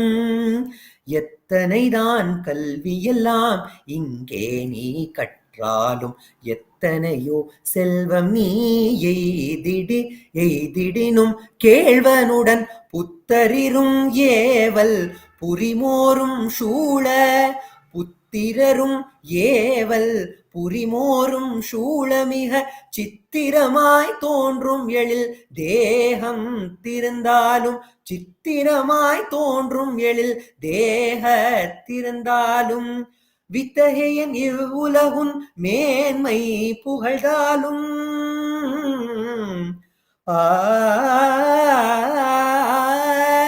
வித்தகியன் இவ்வுலகுன் மேன்மை புகழ்ந்தாலும் அத்தனையும் சொப்பனமே. வித்தகியன் இவ்வுலகுன் மேன்மை புகழ்ந்தாலும் அத்தனையும் சப்பனமே. யாமாரை மன இயமனுரும் சுத்த பரமான்மஸ்வரூப, சுத்த பரமான்மஸ்வரூப விழுப்பருளும் அத்தன் ரமணனடிக்கே அன்பாவாய் என் பாவாய், அத்தன் ரமணனடிக்கே அன்பாவாய் எம் பாவாய், அன்பாவாய் எம் பாவாய், அன்பாவாய் எம் பாவாய். எத்தனைதான் கல்வியெல்லாம் இங்கே ನೀ ಕಟ್ರಾಲುಂ. ಕಲ್ವಿ ಅಂತ ಹೇಳಿದ್ರೆ ವಿದ್ಯೆ. ಯಾವ್ಯಾವ ವಿದ್ಯೆ ಬೇಕಾದರೂ ನೀವು ಕಲಿಬಹುದು. ಎತ್ತನೆಯೋ ಸೆಲ್ವಂ ನೀ ಎಯ್ದಿಡಿನುಂ ಅಂತ ಹೇಳಿದ್ರೆ ಎಷ್ಟು ಬೇಕಾದರೂ ಸಂಪತ್ತನ್ನ ನೀವು ಗಳಿಸಿರಬಹುದು. ಯಾವ್ಯಾವ ವಿದ್ಯೆ ಬೇಕಾದರೂ ಕಲ್ತಿರಬಹುದು, ಯಾವ್ಯಾವ ಸಂಪತ್ತನ್ನ ಬೇಕಾದರೂ ನೀವು ಗಳಿಸಿರಬಹುದು. ಪುತ್ತಿರರುಂ ಏವಲ್ ಪುರಿಮೋರುಂ ಶೂಳ ಅಂತ ಹೇಳಿದ್ರೆ ಅತಿ very very effective, very very ತುಂಬಾ ಚೆನ್ನಾಗಿ ಕೆಲಸ ಮಾಡೋರು, ಬುದ್ಧಿವಂತ ಸೇವಕರೆಲ್ಲರೂ ನಿನ್ನ ಸುತ್ತ ಇರಬಹುದು. ನೀನು ಒಂದು ಕೆಲಸ ಹೇಳಿದ್ರೆ ಅದಕ್ಕೆ 10 ಪಟ್ಟು ಅಧಿಕವಾಗಿ ನಿನಗೆ ಬೇಕಾಗಿರುವ ರೀತಿಯಲ್ಲಿ ಕೆಲಸವನ್ನ ಮಾಡುವಂತಹ ಆಳುಗಳು ನಿನ್ನ ಸುತ್ತ ಇರಬಹುದು. ಅದಲ್ಲದೆ ಸುಂದರವಾದ ಒಂದು ಚಿತ್ರದಂತೆ ಇರುವಂತಹ ಸುಂದರವಾದ ದೇಹ ನಿನಗಿರಬಹುದು. ಇಡೀ ವಿಶ್ವವೇ ನಿನ್ನ ಆಹಾ ಎಂತಹ ಹಿರಿಯವರು ಇವರು, ಎಂತಹ ದಾನಿಗಳು, ಎಂತಹ ಕರುಣಾಮಯಿ ಆ ವಿತ್ತಹನ್ ಅಂತ ಎಲ್ಲರೂ ನಿನ್ನ ಹೊಗಳ್ಬಹುದು. ಏನೇ ಇದ್ರೂ ಅತ್ತನೆಯುಂ ಸಪ್ಪನಮೆ. ಸಪ್ಪನಮೆ ಅಂತ ಹೇಳಿದ್ರೆ ಎಲ್ಲವೂ ಒಂದು ಕನಸೇ. ಕನಸಿನಲ್ಲಿ ನಾವು ಇದೆಲ್ಲವನ್ನ ಗಳಿಸಿರ್ಬೋದು. ಎಚ್ಚರ ಆಗಿದ ಕೂಡಲೇ ಏನಾಗುತ್ತೆ, ಯಾವುದೂ ನಿಜವಲ್ಲ. ನಾನು ಚಿಕ್ಕವನಿರ್ಬೇಕಾದ್ರೆ ಒಂದು ಕನಸಿನಲ್ಲಿ ಕೈನಲ್ಲಿ ಒಂದು ಚಾಕ್ಲೇಟ್ ಇಟ್ಕೊಂಡಿದ್ದೆ. ಕನಸಿನಲ್ಲಿ ಈ ಚಾಕ್ಲೇಟ್ ಅನ್ನ ಆಮೇಲೆ ತಿನ್ನೋಣ ಅಂತ ಹೇಳಿ. ಆದ್ರೆ ಅಷ್ಟರೊಳಗಡೆ ತಿನ್ನೋಕ್ಕಿಂತ ಮುಂಚೆ ಎಚ್ಚರ ಆಗೋಯ್ತು. ಎಚ್ಚರ ಆಗಿ ಕೈನಲ್ಲಿ ನೋಡ್ತೀನಿ ಚಾಕ್ಲೇಟ್ ತಿನ್ನೋಣ ಅಂತ ಹೇಳಿ, ಚಾಕ್ಲೇಟ್ ಇದೆಯಾ ಕೈನಲ್ಲಿ? ಇಲ್ಲ, ಅದೆಲ್ಲವೂ ಸಪ್ಪನಮೇ. ಆದ್ರಿಂದ ಏಮಾರದಿರು ಮನವೇ, ಏಮಾರದಿರು. ರಮಣನೇ ಶುದ್ಧ ಪರಮಾತ್ಮ ಸ್ವರೂಪ. ಶುದ್ಧವಾದಂತಹ ಆತ್ಮಸ್ವರೂಪನೇ ರಮಣ. ಬೇರೆ ಎಲ್ಲವೂ ಒಂದು ಕನಸಿನ ರೀತಿಯಲ್ಲಿ ಎಲ್ಲವೂ ಅಶಾಶ್ವತ. ಆದ್ರಿಂದ ಆ ಆತ್ಮಸ್ವರೂಪನಾದ ರಮಣನ ಕಡೆ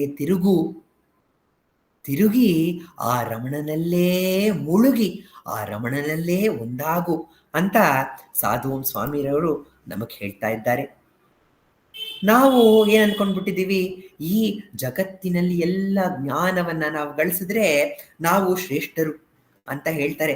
ನಾವು ಆಹಾ ಪಂಡಿತ ಸರ್ವತ್ರ ಪೂಜ್ಯತೆ ಅಂತ ಒಂದು ಸುಭಾಷಿತ ಇದೆ. ನಾನು ಪಂಡಿತನಾಗ್ಬಿಟ್ರೆ ಎಲ್ಲರೂ ನನ್ನನ್ನ ಹೊಗಳ್ತಾರೆ ಅನ್ನುವ ಒಂದು ಆಸೆ ನಮ್ಮಲ್ಲಿದೆ. ಆದ್ರೆ ನಮ್ಮ ಜೀವನವನ್ನೇ ನೋಡೋಣ, ನಾವು ಕಲ್ತಿರೋ ವಿಷಯವನ್ನೇ ನೋಡೋಣ. ಯಾವುದಾದರೂ ಒಂದು ವಿಷಯವನ್ನ ನಾವು ಸಂಪೂರ್ಣವಾಗಿ ಕಲ್ತಿದ್ದೀವಿ ಅಂತ ಹೇಳಕ್ಕಾಗತ್ತಾ? ನಾವು PhD ಓದೋದಕ್ಕೆ ಆ ಓರಿಯಂಟೇಶನ್ ಕ್ಲಾಸಸ್ ಅನ್ನು ಅಟೆಂಡ್ ಮಾಡಿದಾಗ ಅವ್ರು ಹೇಳ್ತಾರೆ, ನಾವು PhD ಇದೆಯಲ್ಲ, ಈ ಸಂಶೋಧನೆ ಅರ್ಥ ಏನು ಅಂತ ಹೇಳಿದ್ರೆ ಸತ್ಯ ಶೋಧನೆ.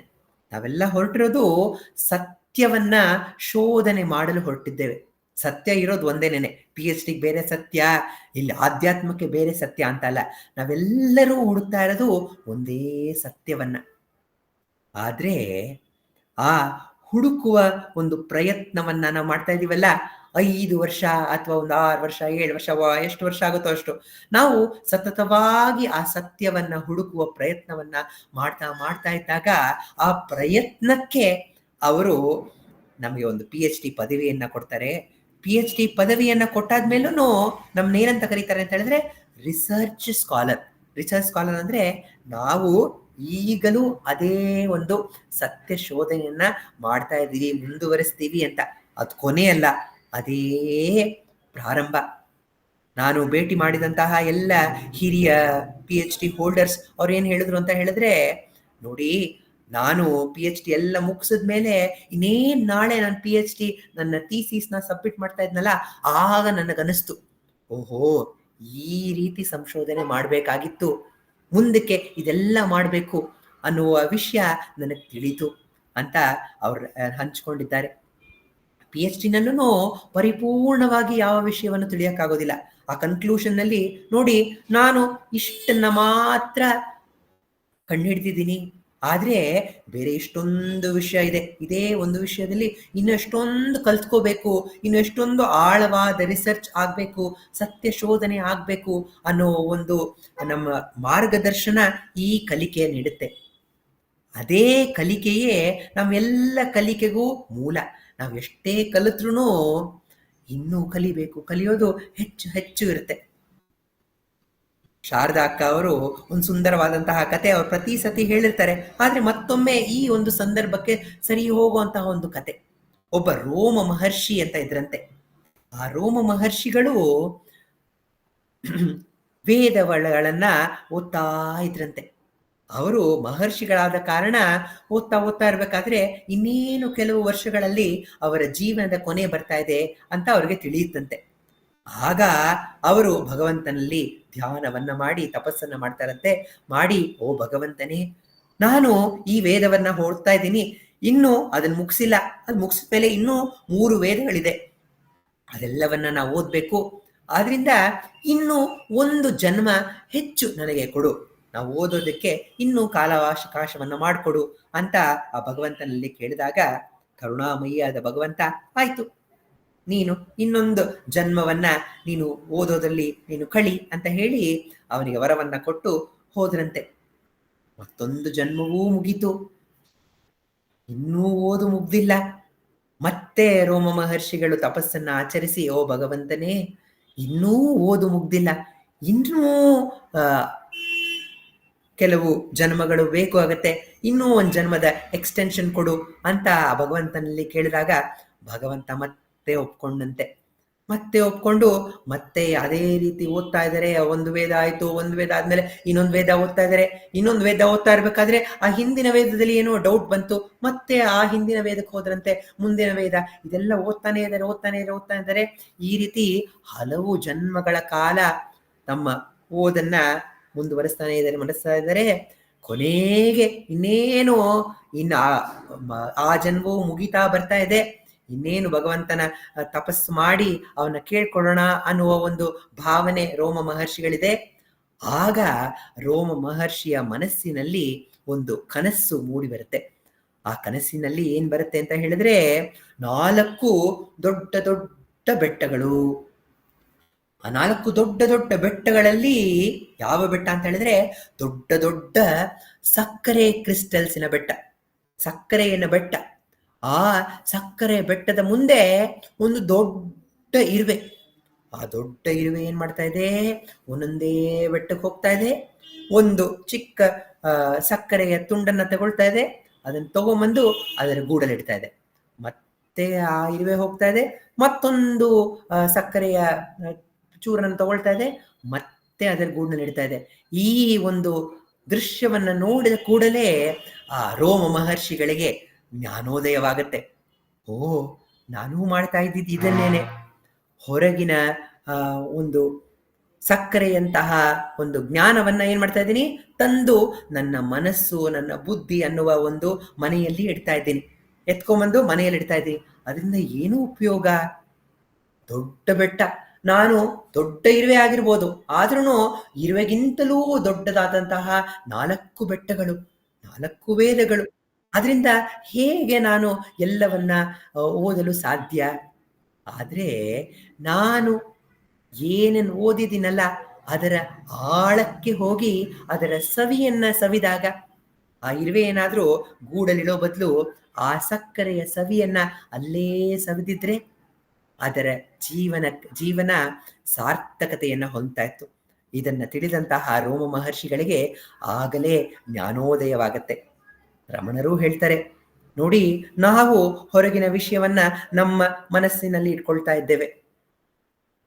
ಸಬ್ ರಿಜಿಸ್ಟ್ರಾರ್ ನಾರಾಯಣಯ್ಯರವರು ಅವರ ರಮಣರ ಸನ್ನಿಧಿಯಲ್ಲಿರಬೇಕಾದ್ರೆ ಅನೇಕ ಜನ ವಿದ್ವಾಂಸರೆಲ್ಲರೂ ಬಂದು ಭಗವಾನ್ ರಮಣರ ಹತ್ರ ಅನೇಕ ವಿಷಯಗಳ ಆಧ್ಯಾತ್ಮ ವಿಷಯಗಳ ಮಾತನ್ನ ಆಡಿ ಅವರ ಹತ್ರ ಹಂಚಿಕೊಂಡು ಅವರಿಂದ ಮಾರ್ಗದರ್ಶನವನ್ನೆಲ್ಲ ಪಡಿತಾ ಇರ್ತಾರೆ. ಇವರು ಸಬ್ರಿಜಿಸ್ಟಾರ ಅಯ್ಯರ್ ಅವರು ತುಂಬಾ ಬೇಸರದಿಂದ ಆ ಒಂದು ಕಾನ್ವರ್ಸೇಷನ್ ನೋಡ್ತಾ ಇರ್ತಾರೆ. ಅವರೆಲ್ಲ ತೆರಳಿದ ಮೇಲೆ ಭಗವಾನ್ ರಮಣರನ್ನ ಅದೇ ಒಂದು ಯೋಚನೆಯಲ್ಲಿ ನೋಡಿದಾಗ ಭಗವಾನ್ ರಮಣರು ಕೇಳ್ತಾರೆ, ಏನು ನಾರಾಯಣಯ್ಯರ್, ಅವರೆಲ್ಲರನ್ನೂ ತುಂಬಾ ಅರ್ಥಕೊಂಡಿದ್ದಾರೆ, ನಾನ್ ಯಾವಾಗ ಅದೆಲ್ಲ ಕಲ್ತ್ಕೊಳ್ಳೋದು ಅಂತ ಒಂದು ಪ್ರಶ್ನೆ ಮೇಲೆ ಮೂಡ್ ಬರ್ತಾ ಇದೆಯಾ? ಅದೆಲ್ಲ ಇದೆಯಲ್ಲ ಬರೀ ಕಬ್ಬಿನ ನಾರಿನ ರೀತಿನಲ್ಲಿ. ಕಬ್ಬಿನ ನಾರಿಂದ ಯಾವ ಉಪಯೋಗವೂ ಇಲ್ಲ. ಆದ್ರೆ ಕಬ್ಬಿನ ನಾರು ಏನ್ ಮಾಡುತ್ತೆ? ಆ ರಸವನ್ನ ಹಿಡ್ಕೊಂಡಿರೋ ಒಂದು ಕೆಲಸವನ್ನ ಮಾಡುತ್ತೆ. ಆದ್ರೆ ಆ ರಸವನ್ನ ನಾವು ಜಗಿದು ತಿಂದಾದ್ಮೇಲೆ ಆ ಕಬ್ಬಿನ ನಾರನ್ನ ಏನ್ ಮಾಡ್ತೀವಿ? ಅದನ್ನ ತೆಗೆದು ಬಿಸಾಕ್ತೇವೆ. ಅದೇ ರೀತಿ ಎಲ್ಲ ಹೊರ ಪ್ರಪಂಚದ ಜ್ಞಾನ, ಇದರಿಂದ ಯಾವ ಉಪಯೋಗವೂ ಇಲ್ಲ. ಇನ್ನೊಂದು ಉದಾಹರಣೆ ಕೊಡ್ತಾರೆ ಭಗವಾನ್ ರಮಣರು. ನೀನು ದಿನವೂ ಶೇವನ್ನ ಮಾಡ್ತೀಯಾ ಅಂತ ಕೇಳ್ತಾರೆ. ಹೌದು, ಮಾಡ್ತೀನಿ ದಿನವೂ ಶೇವ್ನ. ಆದ್ರೆ ನೀನು ಶೇವ್ ಮಾಡ್ಬೇಕಾದ್ರೆ ಒಂದು ಕನ್ನಡಿಯನ್ನ ಮುಂದೆ ಇಟ್ಕೊಂಡು ಶೇವ್ ಮಾಡ್ತೀಯಾ? ಹೌದು ಹೌದು, ಕನ್ನಡಿ ಇಲ್ಲದೆ ಹೇಗೆ ಶೇವ್ ಮಾಡೋದು? ಕನ್ನಡಿನ ಇಟ್ಕೊಂಡೇ ನಾನು ಅದನ್ನ ಶೇವ್ ಮಾಡ್ತೀನಿ ಅಂತ ಹೇಳಿದಾಗ, ನೀನ್ ಶೇವ್ ಮಾಡ್ಬೇಕಾದ್ರೆ ಏನಾದ್ರೂ ಆ ಒಂದು ಫೋಮನ್ನ ಕನ್ನಡಿಗೆ ಹಾಕ್ತೀಯಾ? ಏನಾದ್ರೂ ನಿನ್ನ ರೇಸರ್ನ ಕನ್ನಡಿಯಲ್ಲಿರುವ ಆ ಒಂದು ಬಿಂಬಕ್ಕೆ ಅದನ್ನ ಶೇವ್ ಮಾಡ್ತೀಯಾ? ಇಲ್ಲ ಭಗವಾನ್ರೆ, ಅದು ಬರೀ ನನಗೆ ಒಂದು ಮಾರ್ಗದರ್ಶನವನ್ನ ನೀಡುತ್ತೆ. ನಾನು ನನ್ನ ಒಂದು ಗಡ್ಡವನ್ನೇ ನಾನು ಶೇವ್ ಮಾಡೋದು ಅಂತ ನಾರಾಯಣ ಅಯ್ಯರ್ ಹೇಳಿದಾಗ, ಅದೇ ರೀತಿ ಈ ಶಾಸ್ತ್ರಗಳು ಒಂದು ಕನ್ನಡಿಯ ರೀತಿಯಲ್ಲಿ, ಅದು ಸತ್ಯವನ್ನ ಒಂದು ಕನ್ನಡಿ ರೀತಿಯಲ್ಲಿ ತೋರಿಸುತ್ತೆ. ಆದ್ರೆ ಎಲ್ಲಿ ನಾವು ಬದಲಾವಣೆ ಮಾಡಬೇಕು? ನಮ್ಮ ಮುಖದ ಮೇಲೆ ಏನೋ ಇದೆ, ಅದನ್ನ ಒರೆಸ್ಕೋಬೇಕು ಅಂತ ಹೇಳಿದ್ರೆ ಕನ್ನಡಿಯನ್ನ ಒರೆಸಿದ್ರೆ ಅದು ಹೋಗುತ್ತಾ? ಇಲ್ಲ, ನಮ್ಮನ್ನ ನಾವು ತಿದ್ದುಕೋಬೇಕು, ನಮ್ಮನ್ನ ನಾವು ಒರೆಸ್ಕೋಬೇಕು. ಅದೇ ರೀತಿ ಸಾಧನೆ ನಮ್ಮೊಳಗೆ ನಾವು ಮಾಡಬೇಕು. ಅದಕ್ಕೆ ಆ ಎಲ್ಲ ವೇದ ಶಾಸ್ತ್ರಗಳು ಕನ್ನಡಿಯ ರೀತಿಯಲ್ಲಿ ಅಂತ ಆ ನಾರಾಯಣ ಅಯ್ಯರ್ ಅವರಿಗೆ ಅವರು ಉಪದೇಶವನ್ನ ಕೊಡ್ತಾರೆ. ಒಮ್ಮೆ ನಾರಾಯಣ ಅಯ್ಯರ್ ಅವರು ಕೇಳ್ತಾರೆ, ಭಗವಾನ್ರೇ, ಎಲ್ಲವೂ ಸುಳ್ಳ? ನೀವು ಈಶ್ವರ ಸ್ವರೂಪರೇ, ನೀವು ಭಗವಾನರು, ನೀವು ಸುಳ್ಳ? ಮತ್ತೆ ನೀವು ಕೂತ್ಕೊಂಡಿರೋ ಸೋಫಾ ಇದೆಯಲ್ಲ ಅದೂ ಸುಳ್ಳ? ನಿಮ್ಮ ಮುಂದೆ ಈ ವುಡನ್ ಬ್ಯಾರಿಕೇಡ್ ಇದೆ, ಒಂದು ಅಡ್ಡ ಇರುವಂತಹ ಒಂದು ವುಡನ್ ಬ್ಯಾರಿಕೇಡ್, ಅದೂ ಸುಳ್ಳ? ಈ ಕೊಠಡಿ ಇದೆಯಲ್ಲ ಇದೂ ಸುಳ್ಳ? ನಾನೂ ಸುಳ್ಳ? ನಿಮ್ಮ ನೋಡ್ತಾ ಇದ್ದೀನಲ್ಲ ನಾನೂ ಸುಳ್ಳ ಅಂತ ಭಗವಾನ್ ರಮಣರ ಹತ್ರ ಕೇಳಿದಾಗ ಭಗವಾನ್ ರಮಣರು ಹೇಳ್ತಾರೆ, ಹೌದು, ಇದರಲ್ಲಿ ಏನ್ ಸಂಶಯ ಇದೆ? ಎಲ್ಲವೂ ಸುಳ್ಳು. ಆದ್ರೆ ಇದನ್ನೆಲ್ಲವನ್ನ ನೋಡ್ತಾ ಇದ್ದಾನಲ್ಲ ಅವನು ಮಾತ್ರ ಸತ್ಯ ಅಂತ ಭಗವಾನ್ ರಮಣರು ಹೇಳ್ತಾರೆ. ನಮಗೂ ಆ ನಾರಾಯಣಯ್ಯರ್ ರೀತಿಯಲ್ಲೇ ಒಂದು ಪ್ರಶ್ನೆ, ಇದೆಲ್ಲವೂ ಎಷ್ಟು ನಿಜವಾಗಿ ಕಾಣ್ತಾ ಇದೆಯಲ್ಲ, ನಾವಲ್ಲಿಗೆ ಹೋಗ್ತೀವಿ, ಇಲ್ಲಿಗೆ ಬರ್ತೀವಿ, ಈ ಕೆಲಸ ಮಾಡ್ತೀವಿ, ಆ ಕೆಲಸ ಮಾಡ್ತೀವಿ, ಎಲ್ಲವೂ ಎಷ್ಟು ನಿಜವಾಗಿದೆಯಲ್ಲ, ಇದು ಹೇಗೆ ಸುಳ್ಳಾಗಿರೋಕ್ ಸಾಧ್ಯ?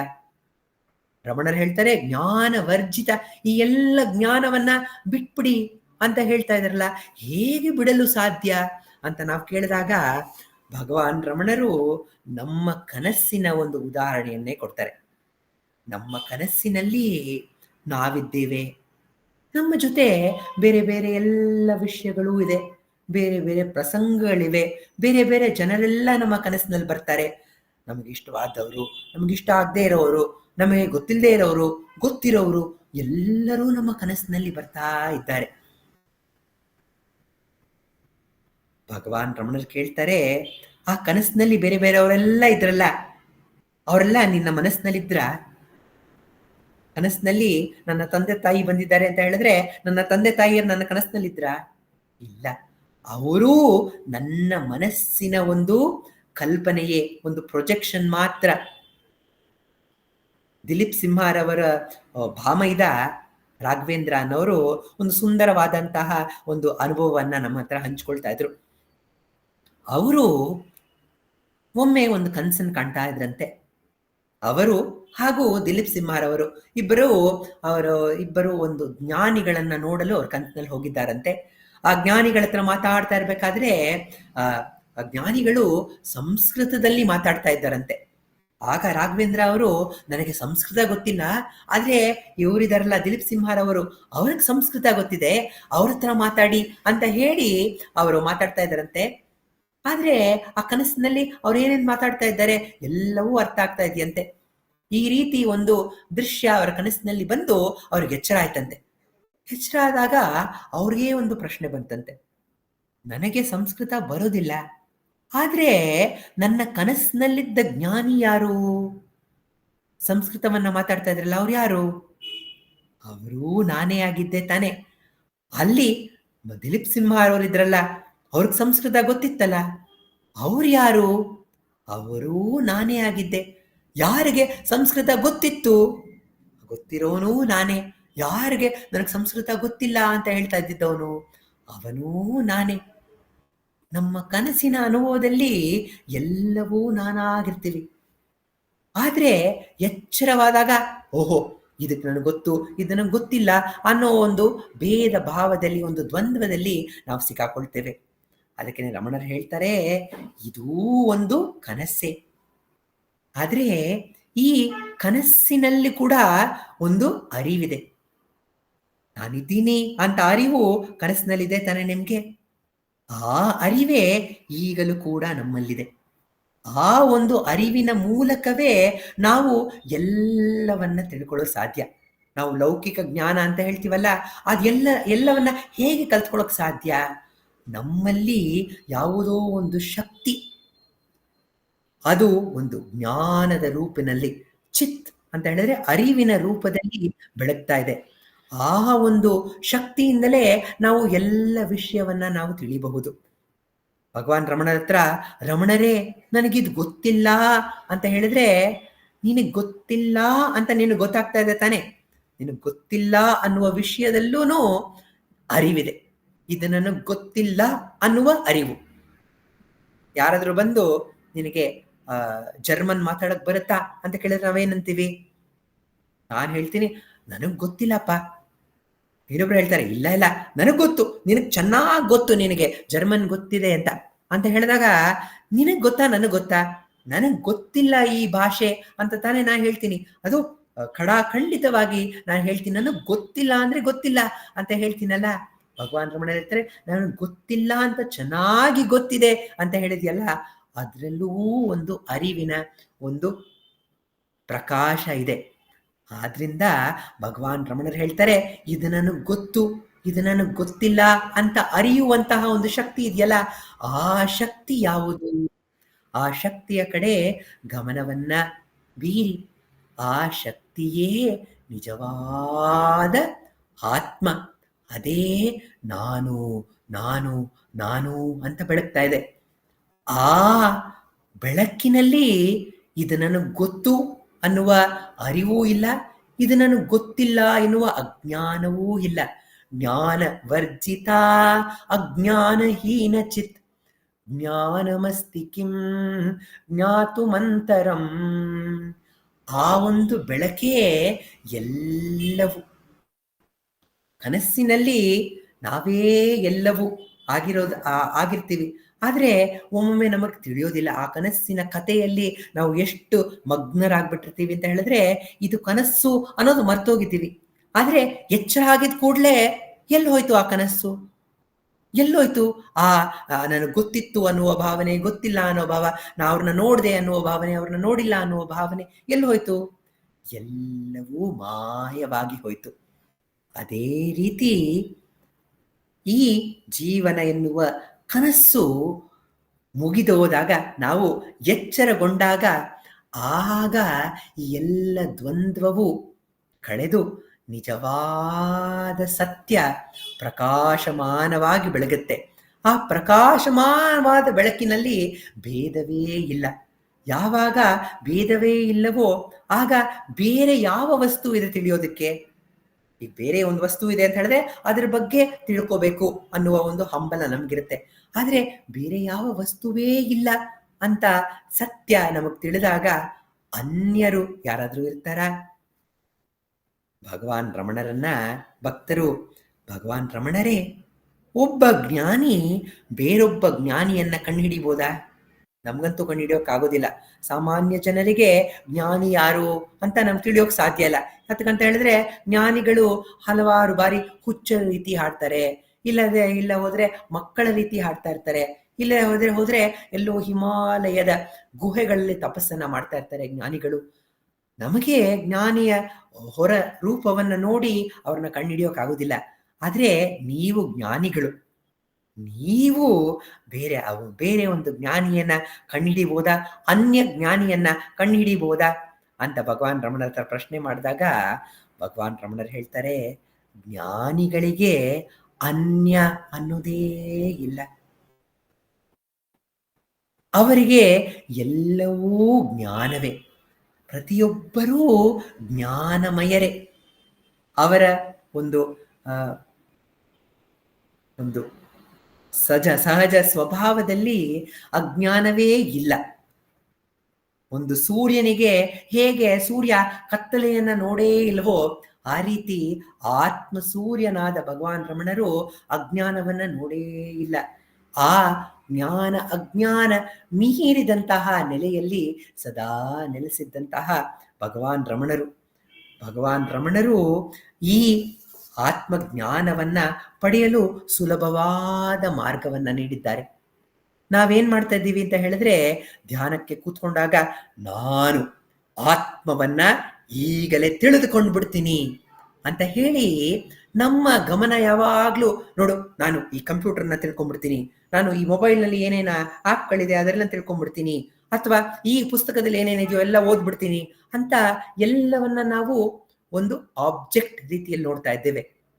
ಭಗವಾನ್ ರಮಣರು ಹೇಳ್ತಾರೆ, ಆತ್ಮ ಅನ್ನೋದು, ಈ ನಾನು ಅನ್ನೋದು ತಿಳಿದುಕೊಳ್ಳಬಹುದಾದಂತಹ ಒಂದು ವಸ್ತು ಅಲ್ಲ, ಒಂದು ಆಬ್ಜೆಕ್ಟ್ ಅಲ್ಲ.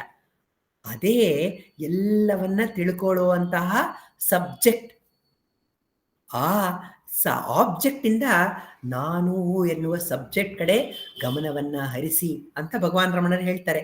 ಆದ್ರೆ ನಾವೇನ್ ಮಾಡ್ಬಿಟ್ಟಿದೀವಿ ಅಂತ ಹೇಳಿದ್ರೆ, ಈ ಆತ್ಮವನ್ನೇ ಒಂದು ಆಬ್ಜೆಕ್ಟ್ ಮಾಡ್ಕೊಂಡ್ಬಿಟ್ಟಿದೀವಿ, ಒಂದು ವಸ್ತುವಾಗಿ ಅನ್ಕೊಂಡ್ಬಿಟ್ಟಿದೀವಿ. ನಾನು ಇವತ್ತು ಧ್ಯಾನದಲ್ಲಿ ಕೂತ್ಕೊಂಡು ಈ ಆತ್ಮ ಯಾವ ಬಣ್ಣದ ಆತ್ಮವಾಗಿದೆ, ಯಾವ ಉಡುಗೆಯನ್ನ ತೊಡ್ಕೊಂಡಿದೆ ಈ ಆತ್ಮ, ಹೇಗೆ ಯಾವ ರೂಪವನ್ನ ಚೇಂಜ್ ಮಾಡುತ್ತೆ ಅನ್ನೋ ಒಂದು ಆಬ್ಜೆಕ್ಟ್ನ ಹೇಗೆ ನಾವು ಅನ್ಕೊಳ್ತೀವೋ ಆ ರೀತಿ ಇದನ್ನ ಅರ್ಥ ಮಾಡ್ಕೊಳ್ಳೋಣ ಅನ್ನುವ ಪ್ರಯತ್ನದಲ್ಲಿ ನಾವಿದ್ದೇವೆ. ಆದ್ರೆ ಭಗವಾನ್ ರಮಣರು ಹೇಳ್ತಾರೆ, ಆತ್ಮವು it is not the seen, ನೋಡುವಂತಹ ವಸ್ತುವಲ್ಲ. ದಟ್ ಈಸ್ ಅ ಸೀಯರ್, ನೋಡುವ ವಸ್ತು. ಇದೆಲ್ಲವನ್ನ ನೋಡುವನು ಯಾರು, ಅದರ ಕಡೆ ಗಮನವನ್ನ ಹರಿಸಿ ಅಂತ ಭಗವಾನ್ ರಮಣರು ಹೇಳ್ತಾರೆ. ಯಾವಾಗ ನಮ್ಮ ಮನಸ್ಸು ಹೊರಮುಖವಾಗಿ ಇದನ್ನ ಕಲಿಬೇಕು, ಅದನ್ನ ಕಲಿಬೇಕು, ಅದ್ ಮಾಡ್ಬೇಕು, ಇದು ಮಾಡ್ಬೇಕು ಅಂತ ಹೊರಮುಖದಲ್ಲಿ ಹೋಗುತ್ತಿರುವ ಈ ಮನಸ್ಸು ಯಾವುದನ್ನಾನೂ ಅರಿಬೇಕಾಗಿಲ್ಲ, ಎಲ್ಲವೂ ವ್ಯರ್ಥವೇ ಅನ್ನುವ ಒಂದು ಮನೋಭಾವದಿಂದ ಆತ್ಮ ಒಂದೇ ತಿಳಿಯಬೇಕಾದಂತಹ ವಸ್ತು, ಅದೊಂದೇ ಮುಖ್ಯ ಅಂತ ಯಾವಾಗ ತಿಳ್ಕೊಳ್ಳುತ್ತೋ ಆಗ ಸಹಜವಾಗಿಯೇ ಆ ಮನಸ್ಸು ತನ್ನ ಮೂಲವಾದ ಆತ್ಮದಲ್ಲಿ ಅಡಗುತ್ತೆ. ಯಾವಾಗ ಆ ಹೃದಯದಲ್ಲಿ ಮನಸ್ಸು ಅಡಗುತ್ತೋ ಆಗ ಯಾವ ಅಜ್ಞಾನವೂ ಇಲ್ಲ, ಯಾವ ಲೌಕಿಕ ಜ್ಞಾನವೂ ಇಲ್ಲ. ಸ್ವರೂಪ ಜ್ಞಾನವೊಂದೇ ನಾನು ಎಂಬ ಆತ್ಮವಾಗಿ ಬೆಳಗುತ್ತೆ. ಇದೇ ಭಗವಾನ್ ರಮಣರ ಆತ್ಮ ವಿಚಾರದ ನೇರ ಮಾರ್ಗ. ಇದಕ್ಕೆ ಯಾವ ಒಂದು ಕಂಡೀಷನ್ಸು ಬೇಕಾಗಿಲ್ಲ. ಈ ಪುಸ್ತಕಗಳೆಲ್ಲ ಓದ್ಕೊಂಡ್ಬರ್ಬೇಕು ಅಂತ ಅನ್ನೋದೇ ಇಲ್ಲ, ಇದೆಲ್ಲ ಇರಬಾರ್ದು ಅನ್ನೋದೇ ಇಲ್ಲ. ಯಾವುದೂ ಇಲ್ಲದೆ ನಾವು ಸಹಜವಾಗಿಯೇ ಆ ಆತ್ಮವಾಗಿದ್ದೇವೆ, ಇದರ ಸತ್ಯವನ್ನ ತಿಳ್ಕೊಂಡ್ರೆ ಸಾಕು ಅಂತ ಭಗವಾನ್ ರಮಣರು ಹೇಳ್ತಾರೆ. ಹೇಗೆ ಆ ಸುಬ್ರಾಯ್ ಶರ್ಮಾ ಕೊಟ್ಟಂತಹ ಒಂದು ಉದಾಹರಣೆ ಮೂಲಕ ಅಲ್ಲಿ ಯಾವ ಅಜ್ಞಾನವೂ ಇಲ್ಲ, ಯಾವ ಸರ್ಪವೂ ಇಲ್ಲ, ಇರುವುದು ಆತ್ಮ ಒಂದೇ ಅನ್ನೋದನ್ನ ಅದರ ಕಡೆ ಗಮನ ಎನ್ನುವ ಒಂದು ಬೆಳಕನ್ನ ಬೀರಿ ನಾವು ಆ ಗಮನವನ್ನ ಆ ಹೃದಯದ ಕಡೆಗೆ ಕೇಂದ್ರೀಕರಿಸಿದಾಗ ಅಲ್ಲಿ ಆತ್ಮವು ಸಂಪೂರ್ಣ ಜ್ಞಾನವಾಗಿ ಬೆಳಗುತ್ತೆ ಅಂತ ಭಗವಾನ್ ರಮಣರು ನಮಗೆ ಈ ಒಂದು ಶ್ಲೋಕದಲ್ಲಿ ತಿಳಿಸಿದ್ದಾರೆ. ನಾವು ಅದೇ ಆತ್ಮಸ್ವರೂಪರು. ರಮಣರೇ ಆತ್ಮವಾಗಿ ನಮ್ಮಲ್ಲಿ ಬೆಳಗ್ತಾ ಇದ್ದಾರೆ. ಎಲ್ಲ ಜ್ಞಾನವನ್ನ ಭಗವಾನ್ ರಮಣರೇ ನಮಗೆ ಕರುಣಿಸ್ತಾ ಇರೋದು. ಯಾವ್ಯಾವಾಗ ಏನೇನು ಜ್ಞಾನ ಬೇಕೋ ಅದನ್ನ ಸರಿಯಾಗಿ ನಮಗೆ ನೀಡ್ತಾ ಬಂದಿದ್ದಾರೆ. ನಮ್ಗೆ ಯಾವ್ಯಾವ ಜ್ಞಾನ ಬೇಕೋ, ಯಾವ್ದಾದ್ರು ಮರಿಬೇಕೋ ಅದನ್ನ ನಮ್ಮಲ್ಲಿ ಮರೆಸ್ತಾ ಇದ್ದಾರೆ. ಅವರೇ ಜ್ಞಾನರು, ಅವರೇ ಅಜ್ಞಾನ ಸ್ವರೂಪರು ಕೂಡ. ಆದರೆ ಇದೆರಡನ್ನೂ ನಾವು ಯಾವಾಗ ಬಿಟ್ಟು ಆ ರಮಣರ ಕಡೆಗೆ ತಿರುಗ್ತೀವಲ್ಲ, ಆಗ ನಮಗೆ ನಿಜವಾದ ರಮಣರ ದರ್ಶನ ಆಗತ್ತೆ, ಆತ್ಮ ದರ್ಶನವಾಗತ್ತೆ. ಇದೇ ಸತ್ಯ ದರ್ಶನ, ಇದೇ ಸ್ವರೂಪ ಜ್ಞಾನ ಅಂತ ಭಗವಾನ್ ರಮಣರು ನಮಗೆ ಹೇಳಿಕೊಡಲು, ಈ ಮಾರ್ಗವನ್ನು ನಮಗೆ ನೀಡಲು ನಮ್ಮ ಜೀವನಕ್ಕೆ ಬಂದಿದ್ದಾರೆ. ಅವರ ಪಾದಾರವಿಂದಗಳಿಗೆ ಈ ನನ್ನ ಮನನವನ್ನು ಅರ್ಪಿಸುತ್ತಾ, ಮೆಡಿಟೇಷನ್ ಹಾಗೂ ಸ್ಟಡಿ ಸರ್ಕಲ್ನಲ್ಲಿ ಈ ಒಂದು ರಮಣರ ಉಪದೇಶ ಹಾಗೂ ಜೀವನದ ಬಗ್ಗೆ ಮನನವನ್ನು ಮಾಡಲು ಅವಕಾಶವನ್ನು ಮಾಡಿಕೊಡುವಂತಹ ಈ ಸತ್ಸಂಗದ ಎಲ್ಲ ಭಕ್ತರಿಗೆ, ಸತ್ಸಂಗಿಗಳಿಗೆ ನನ್ನ ಅನಂತ ಕೋಟಿ ಧನ್ಯವಾದಗಳು. ನಮೋ ರಮಣ. ಓಂ ನಮೋ ಭಗವತೆ ಶ್ರೀರಮಣಾಯ.